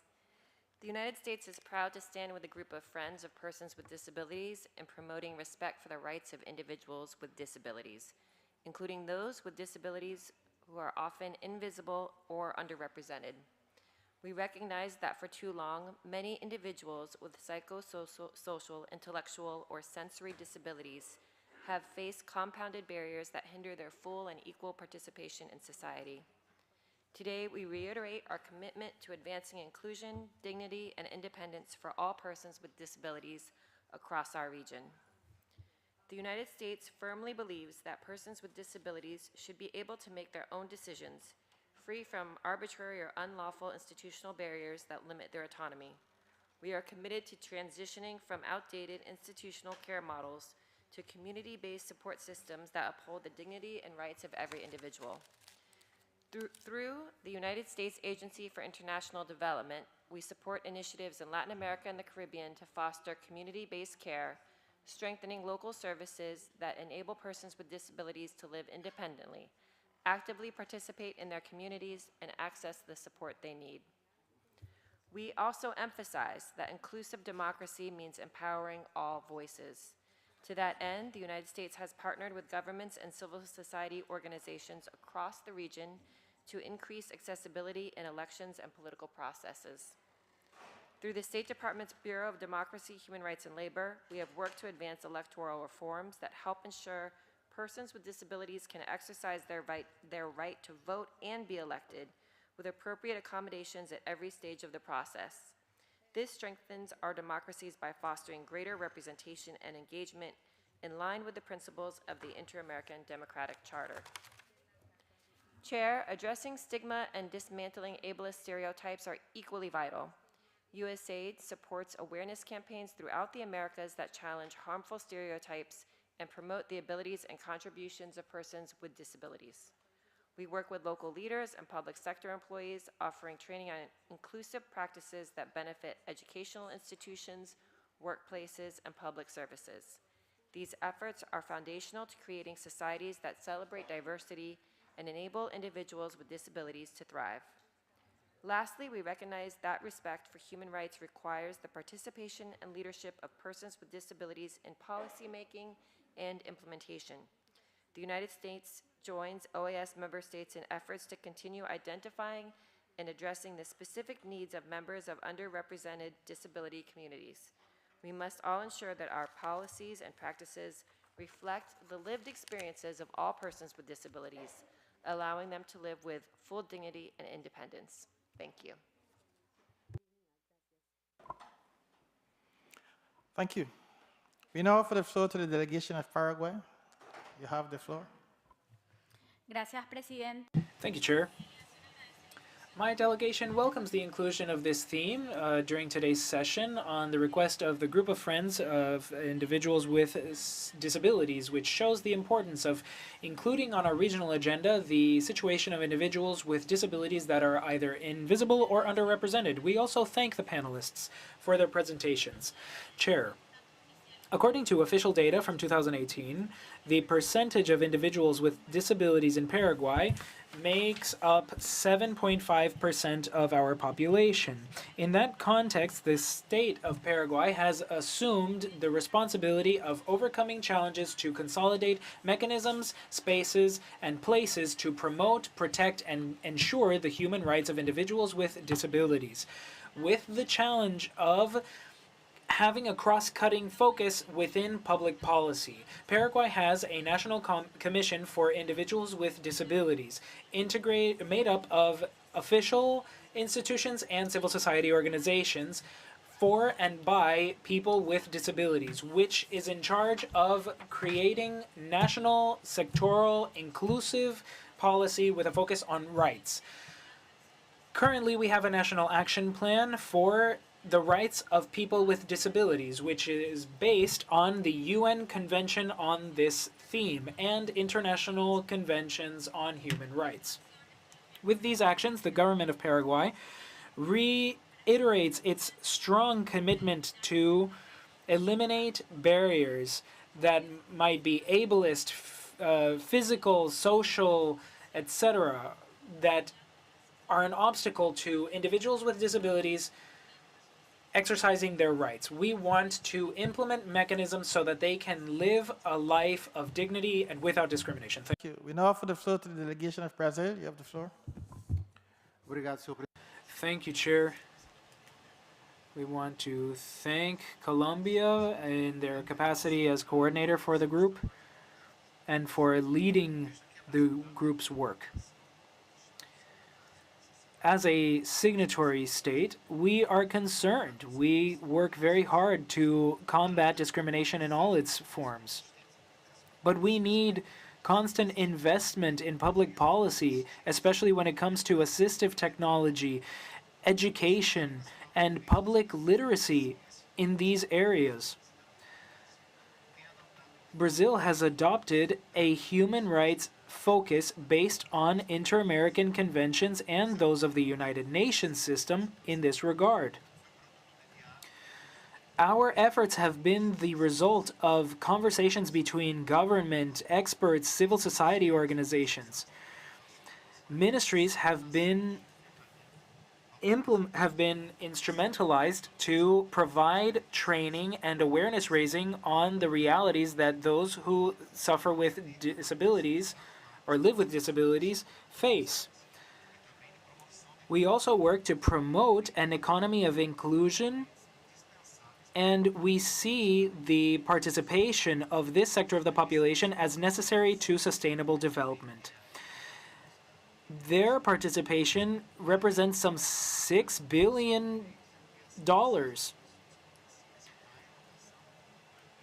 in our GDP, and we have to work to increase their participation in our labor market. In an effort to combat stereotypes, we have implemented language in guidelines and and instruction on how to fight against this scourge. Discrimination has been seen in terms of the delivery of treatment, and this is an obstacle to people fully participating in society. We know that there is a new path forward. We have a hotline to report violations, and we have received hundreds of thousands of reports in recent years. There's mistreatment, there's psychological abuse. And so Brazil's government reiterates its commitment to collaborate with the Inter-American Human Rights System to promote and defend the rights of individuals with disabilities. Thank you very much. Thank you. We now offer the floor to the delegation of Chile. Ambassador, you have the floor. Thank you, Chair. Just to be brief, I want to express my thanks for having included this theme.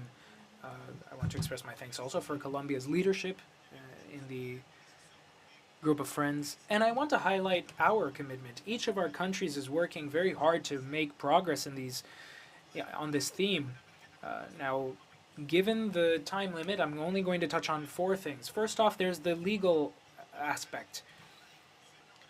We need to have laws for inclusion in the labor market. We brought this idea forward to the Council previously. This should include individuals on the autism spectrum as well. In a second area, there's the matter of collaboration. The National System of Technical Assistance provides support for families who often cannot access resources for their family members with disabilities. That's why this is so intrinsically linked with systems of care. In a third area of focus, there's the matter of participation.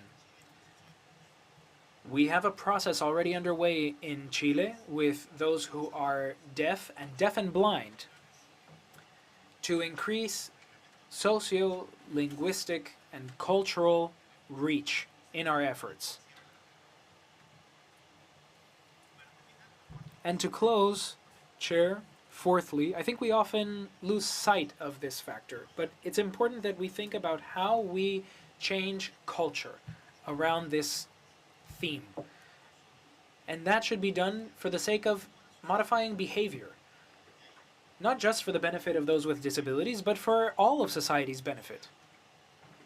This can generate great social impact, like holding the Paralympics, or how recently Chile would be the first headquarters, or the first place to host a new set of events for individuals with disabilities. The situation is changing. And we wanted to highlight these 4 things because this is what our country is focusing on right now, with a view to moving towards a more inclusive society. Thank you, Chair.